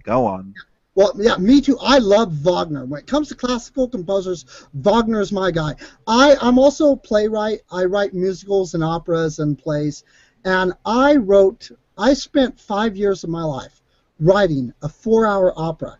And within the theater community, that got me the title of of, hey, it's Wagner reincarnated, because Wagner, his most famous opera, is The Ring Cycle. And The Ring is 16 hours. And it is an incredible opera. If you ever get a chance to see The Ring Cycle by Wagner, you've got to see it. It's just absolutely beautiful. And so I love Wagner. I listen to Wagner so much. And speaking of theater, there's even more. That Wagner and Apocalyptica show is not the only amazing show that's going on at the Treffen. They're also going to have Jekyll and Hyde, the musical, with book and lyrics by Leslie Briskus, music by Frank Wildhorn. It will star Mark Clare as Jekyll and Hyde, Marisol Jimenez Carrillo as Lucy Harris, and Karina Elwanger as Lisa Crew. And Jekyll and Hyde is an absolutely incredible musical. I am a huge fan of theater, and Jekyll and Hyde is tied for my absolute favorite musical. My other favorite musical is Tons der Vampire, which, again, you have to see, because that's incredible, too. But Jekyll and Hyde by Frank Wildhorn, it is such an amazing retelling of the Robert Louis Stevenson book. You have to see it. And now, for some of you guys who are going, yeah, I saw a DVD for that. Didn't it star David Hasselhoff? And it was just crap. You know what? I got to tell you what, though. But it's the Hoff, man. But you know what? It's the Knight Rider, man. That was the Broadway script. And what a lot of people don't know is, unlike Phantom, which has only one script, and Sweeney Todd, which has only one script, Frank Wildhorn, he's so incredible. He is so different from any other composer these days. What Frank Wildhorn does is he will create a show, and then he believes that you cannot have one show that fits everyone. And so he believes that every locality, every town, every city has the rights to take his shows and beautifully make them their own, that they can change them and make their own things that tailor for that individual artist and that individual audience and that individual director and actor. And so, if you see Jekyll and Hyde in New York, by the way, I don't recommend their New York productions. They're terrible. But if you see it in New York, you'll see one show. You go and you see it in Los Angeles, total different show. You see it in Arizona, different show with different scripts. There are over 20 different scripts for Jekyll and Hyde. I know because I've had the pleasure and honor of working on a script for Jekyll and Hyde. And so there is a Jacques Denier Kemplin Jekyll and Hyde script out there. And again, it's very Wagner. But it's so incredible. But there are 20 different ones. So if you see a bad production of Jekyll and Hyde, don't judge all productions by that one. There's incredible ones. And I've seen all of the productions out there. I tell you this. This production in Leipzig, Germany, is of the German script. And now there's two different German scripts. And I've experienced both shows. And I tell you this. Even the lesser of the two German scripts is within my top 3 favorite Jekyll and Hyde scripts out there. The other German one, the more recent German one, it's number 1 for me. I absolutely love it. So if you can make it to this year's Treffen, see Jekyll and Hyde. I implore you, I beg you, see it. It is incredible. But that's not all. On top of that, if you're a big fan of opera, they're also going to have Der Rosenkavalier, The Knight of the Rose, a comic opera in 3 acts by Richard Strauss. And so if you're a fan of Strauss, you have got to see that as well. That is bound to be an incredible experience. And you might say, whoa, we have Wagner. We have Jekyll and Hyde. We have Der Rosenkavalier. Do we have more? we can't possibly have that plus the 190 bands. But the answer is yes, there's more. There's also Mozart's Requiem, performed by the Leipzig Ballet Choir and Orchestra. So you're going to see a ballet and a choir and an orchestra put on Mozart's Requiem. Again, absolutely incredible. I love ballet too. Ballet is beautiful. Ballet is telling a story through dance, and that is just beautiful. Also, that's not all. If you're a fan of silent films and also a fan of German Expressionism, at the Treffen, there will be a screening of the 1919 German silent film The Spiders, directed by Fritz Lang. And I hear that Jack is a fan of Fritz Lang. So Jack, tell us some of your beautiful take on Fritz Lang's work. Yes, Well, Jack, please tell us. Of course. Fritz Lang, amazing and a hugely influential director. Peter Lorre, of course, everybody who knows horror knows at least some form of Peter Lorre. One of his first films, and probably his best showcase of his acting abilities, is the Fritz Lang film M, which is a very disturbing child killer story. Definitely worth seeing. And The Spiders in 1919, silent, so of course you don't have the dialogue to get you through, but the visuals, and in case you haven't seen it, which a lot, unfortunately, people have not seen it, I'm not going to spoil anything, but the visuals tell the story so completely and so emotionally with his use of light and shadow and atmosphere that it's probably I honestly think the original Nosferatu is one of the scariest films of all time. The Spiders is definitely one of the eeriest or creepiest, so gets under your skin, and one that you will not forget. So even if you can't make it to WGT, find a copy of it somewhere. It's out there. It might even be on YouTube. Who knows? But definitely watch it. And yes. And also, if you're worried about, well, wait a minute, if it's a silent film, do I have to sit there through I'm going to fall asleep. Don't worry, because not only do the DVDs usually have a soundtrack to go with it, but at Wave-Gotik-Treffen, there will be a live orchestra performing music to go along with this film. So it's not to be missed. Fritz Lang's The Spiders with a live orchestra. See, that tells to me, remember how music brings art to life, and it is really incredible when you have the musical arts and the film arts coming together. And I find that it's even interesting that you have The Spiders came out in 1919, and so now you have the music of today, musicians of today, contributing their talents to something that was amazing back in 1919, and just imagine how it just comes together. It just sounds really cool.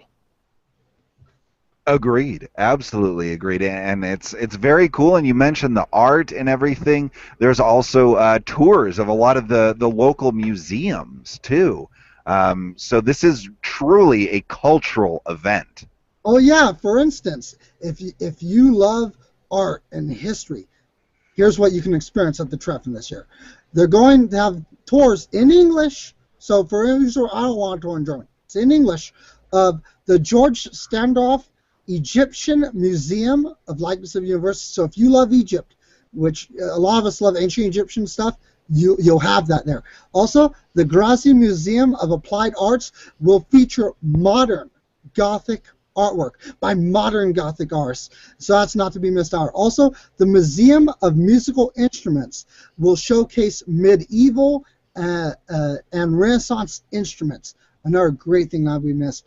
The Grazi Museum of Ethnography, again, incredible.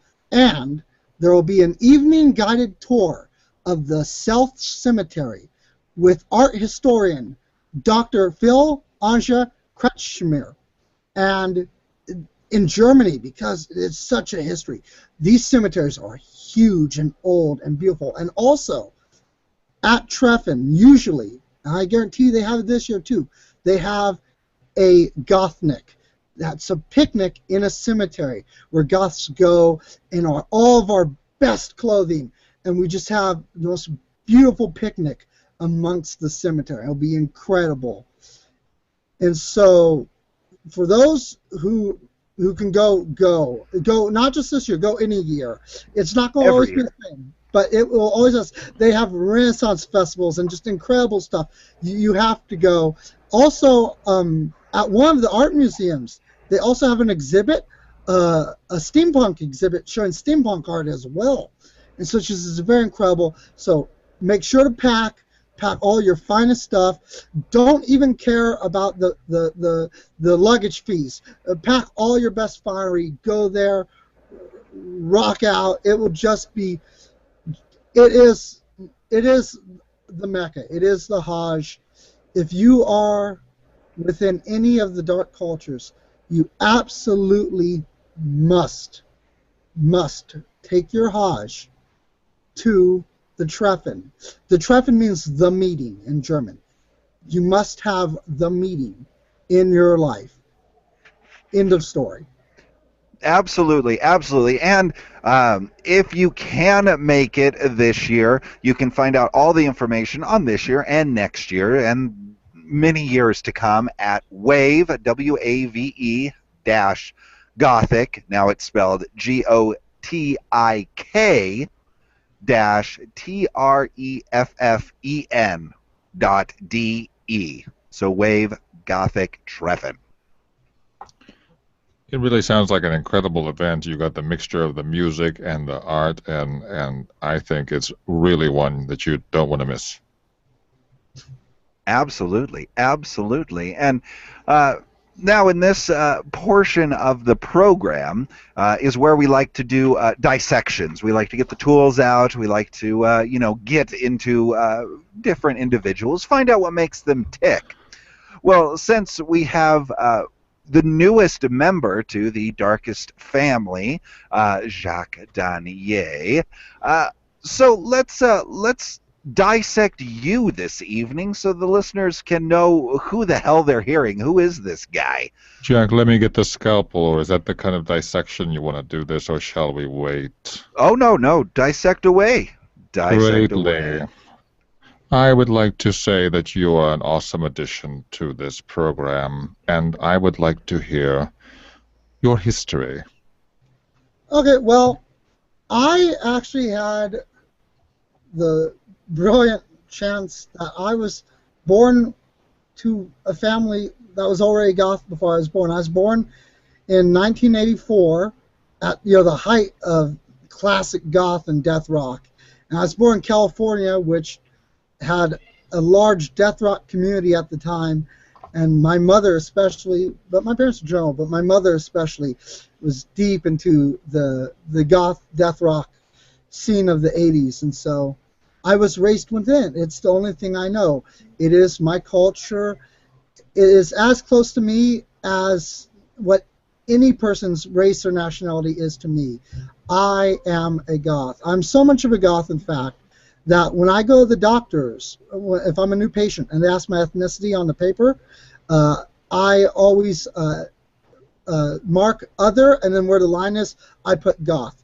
In legal documents, when I go to court, I always put goth as my ethnicity. For the 2010 census, I put goth. And people go, well, wait a minute, isn't that illegal? No, it's not illegal. Also, when I apply for jobs, goth. I am goth is what I am. It's all I've ever known. It is what I am. And my father is an artist. And so my entire life, have grown up drawing and painting. And I was raised on Hammer horror films and horror films in general. One of my first memories, I don't know how I remember it, but I was 2 years old, and I remember watching Nightmare on Elm Street. I loved it. I absolutely loved Nightmare on Elm Street. I watched horrors. I watched Child's Play. Yes, I know. Aren't those rated R? Don't you have to be 18? I don't know. Sometimes I question my parents a little. Yes, I was watching Friday the 13th, Nightmare on Elm Street, Child's Play, all those films when I was like 2, 3, 4, 5. So yes, and one of my favorite horror films growing up was The Blood of Dracula.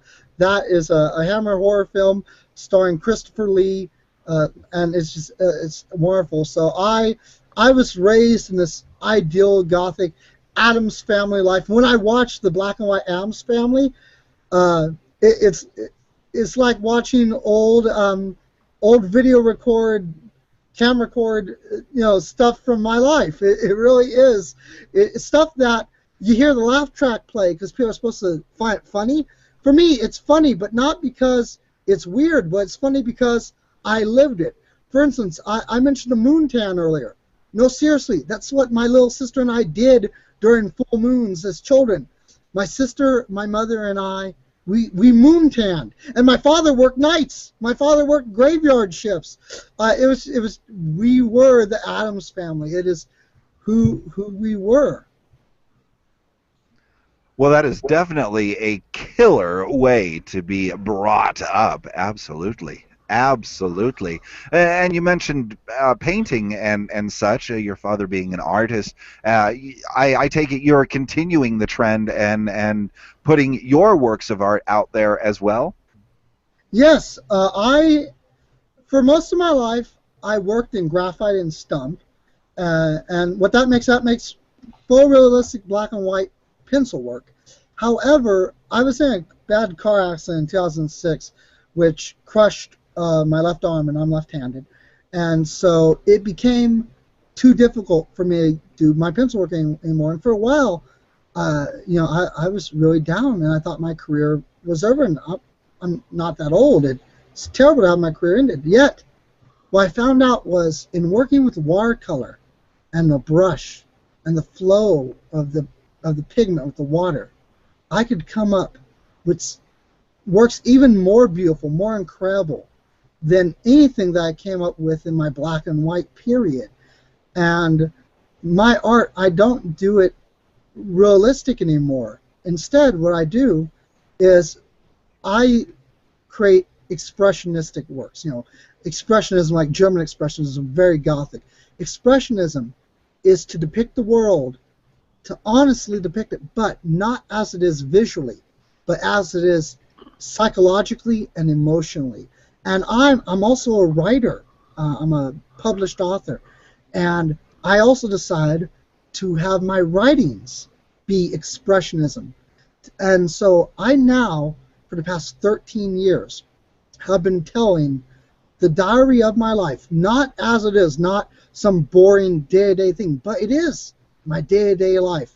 But instead of what is there, it is what's there, but it's what's there psychologically and emotionally. It's a beautiful insight into the psyche of a human and the heart of a person. My book series is called Depths, and it explores the depths of what it is to be alive. And it's illustrated with my paintings. And so myself and my self-portraits, I am a naturally formed mummy, mostly rod, mostly bones, but with some flesh hanging down there. And I am blue-skinned, Prussian blue, just this icy, cold blue. But I have Elzerian crimson blood coming out of wounds all over my body. And these are the wounds that each of us gain in life. We're all tumbled and stabbed in the back and shot in the heart in life.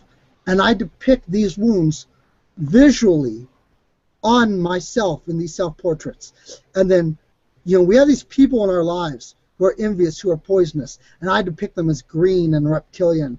And we have these people who we admire and who we worship and who we love. And so I have them as gold for the ones who I admire, and as a beautiful metallic purple for the people who I absolutely love. And some of them are a mixture of the two. They're a mixture of metallic purple and gold. And this is my life. It's how I see my life. If you could see the world through my eyes, you would see these horrific colors that bring out the vividness of life. And so I retell these stories of my life, using symbolism in a way that disconnects them so that it's not about my life. It's about your life, and it's about everyone's life. You can live vicariously because, and then you know what? Although we each have our own story, they're all so very similar. It is the story of life, of love, of seeking love, of pain, of being stabbed in the back, of being shot in the heart.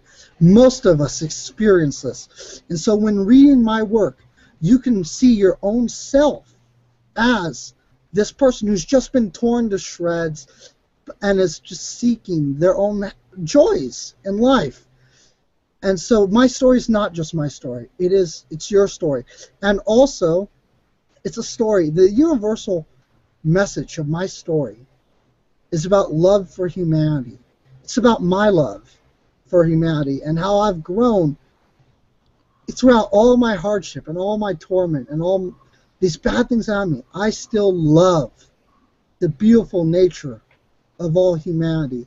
And to tell a bit more about my past, in 1999, after the shootings of Columbine, see, I live in rural Arizona, and that's very close to Colorado. And I live literally in farmland. I'm surrounded by farmland. And the people here, the cowboys and the authorities, they didn't like me because I'm Goth and because my family is Goths. They felt that we were a plague, and because they wrongfully believed that my kind had killed some children. They honestly feared for themselves and for their children. And so I had human rights violations. Right after Columbine, the day after that, the local police arrested me, and I was a freshman in high school, and they arrested me, and they threw me in a jail or a prison or something of that nature. I don't know the correct term for where they put me, but they put me in a cell. And they every day took me out and interviewed me. What do you know of the Columbine killers? What do you know of the Trenchcoat Mafia? Who amongst your friends are going to kill our children? And they only released me once it became clear to them that I knew nothing, that as I said, my people, the Gothic culture, we are good people. We had no connection to Columbine. And we did nothing of that nature. We are as good or bad as anyone else in society. And yet I was basically tortured for who I was born as. And that's just so wrong. And so it's been a lifelong mission of mine to show society how beautiful of a culture we are, and also to show this culture how beautiful it is. And so I created the Gothic Cuisine group to show, just as Italians have cuisines and Jews have cuisines, and there's Mexican cuisine, and those are all incredible cuisines. I'm partial Mexican and Italian, and also Hebrew foods myself. And we have our own cuisines. We have all these beautiful foods that we like to make that show our own sensibilities and our own flavors. Foods that are flavored with clove and allspice and cinnamon and nutmeg, and with pumpkin. These are foods that we love, and chocolate-covered meats. I found that a lot of Goths, we love our meats dipped in chocolate, interesting enough. And so, yes, we have our own cuisine, which I share in our Gothic Cuisine segment of the show and in the Gothic Cuisine group on Facebook.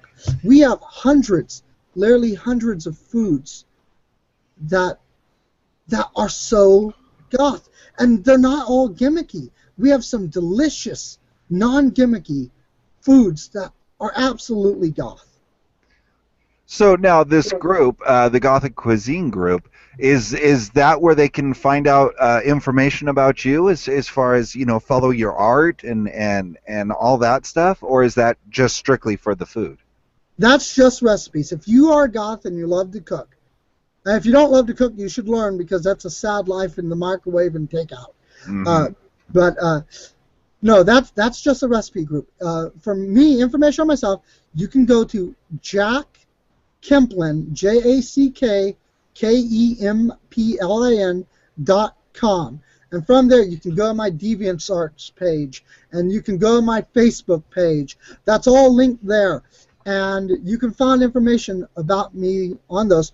Also, I, for the past 13 years, have been a member of C3, Collective Crow Comics.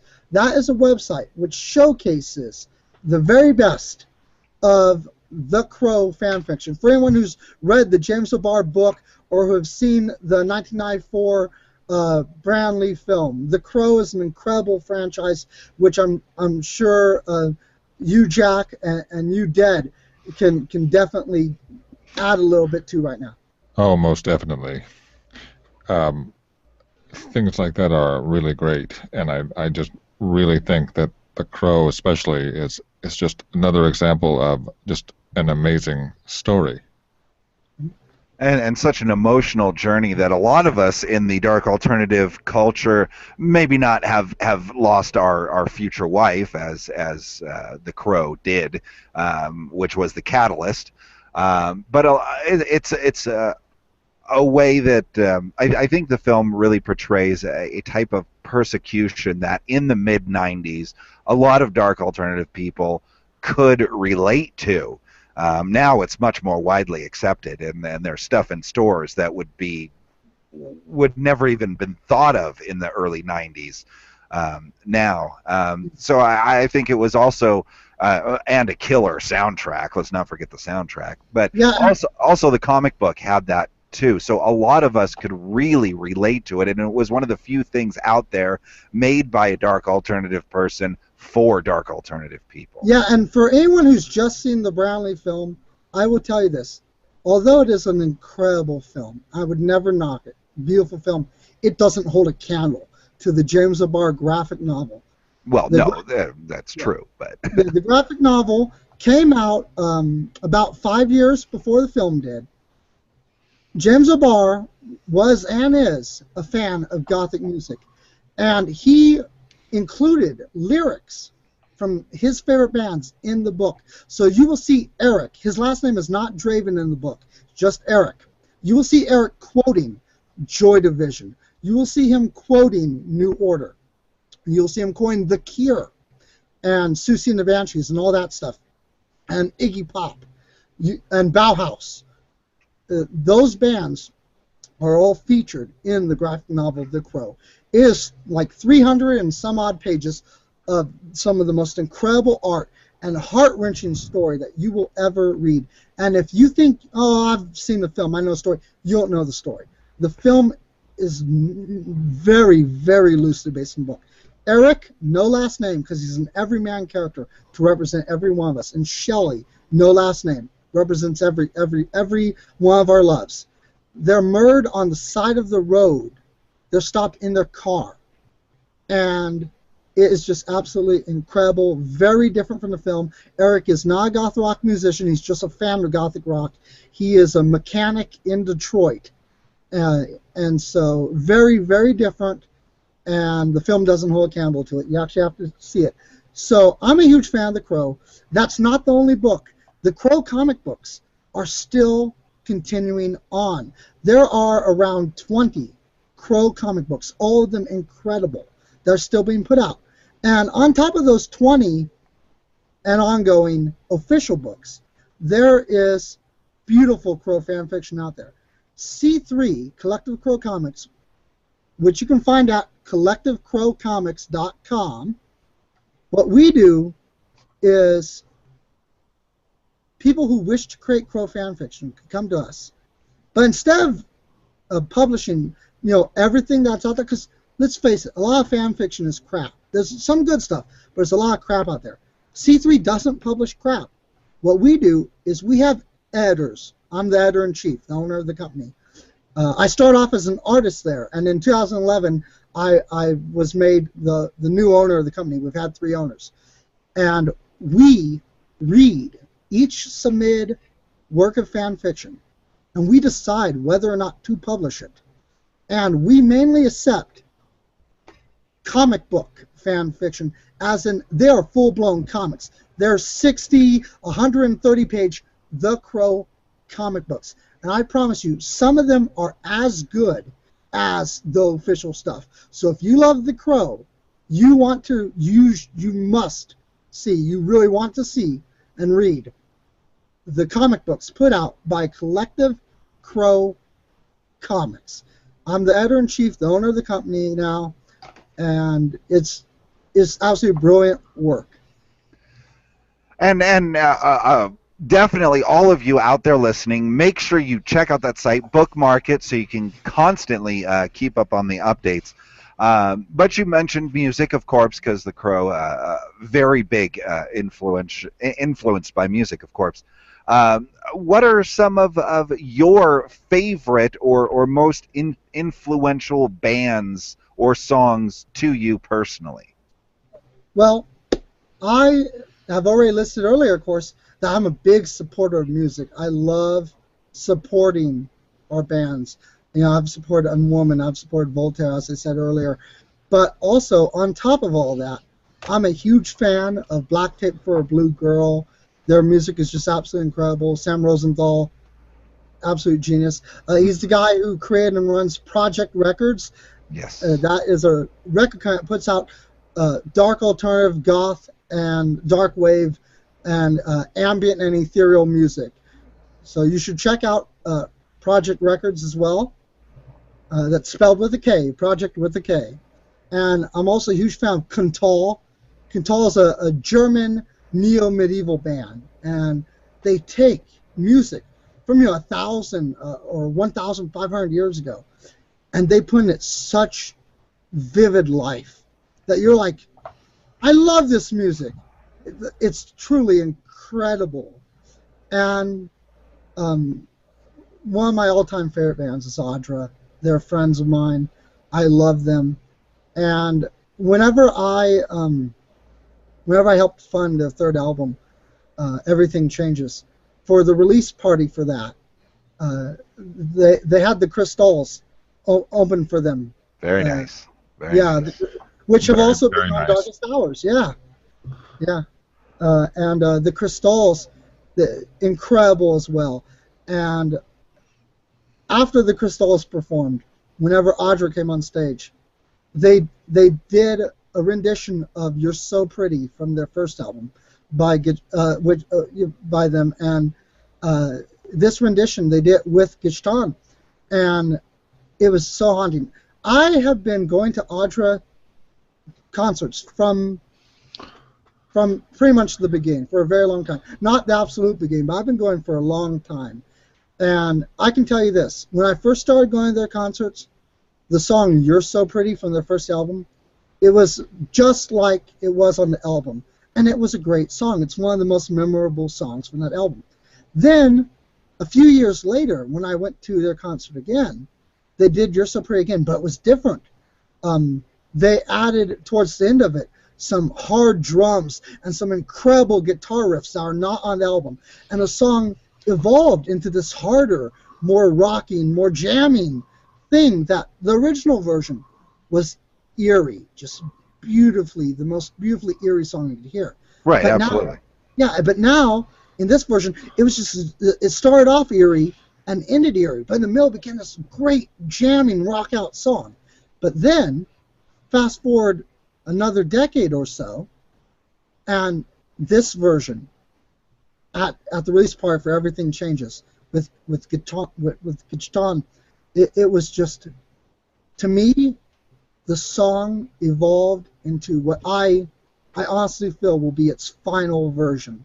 I believe this song from the very beginning was always aching to be something. The song, as incredible as it was originally, there was this place that the song itself wanted to go to.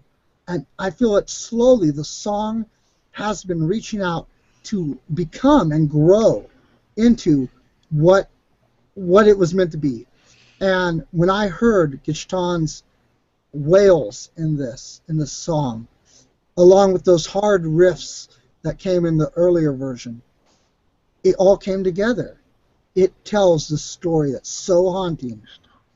And her wailing, her moanings, they complete this song in a way that when I heard it originally on the album, when I was 17, and whenever I was writing stuff influenced by it. Her voice, it was always meant to be there, but it wasn't there, and now it's there, and it was just so perfect. It was the voice I always heard in my head, that haunting cry. Well, I couldn't ask for a better introduction than that. Why don't we just go ahead and let the listeners at home hear this incredible version, followed by Kintal and Black Tape for a Blue Girl. And I did also want to say I had the honor of Gishtani meeting her at the Burnt Offerings show, and she is an absolute sweetheart. Absolutely. Just so classy and so kind and so loving and so incredibly talented. She is definitely royalty if you want to go that route, but definitely someone who is always carries herself so well and is just so fascinating to talk with. Yes, indeed. As a matter of fact, that was one of my favorite parts of the Burnt Offering show. I was backstage while Fangs on Fur was on stage, and it was just me and Jadan in the back. And for whatever reason, I just started headbanging because I could. But then she started as well, and throughout the rest of that song, it was just me and her headbanging in the back. And that one of my favorite memories. Just wanted to share that. But now, let's hear You're So Pretty.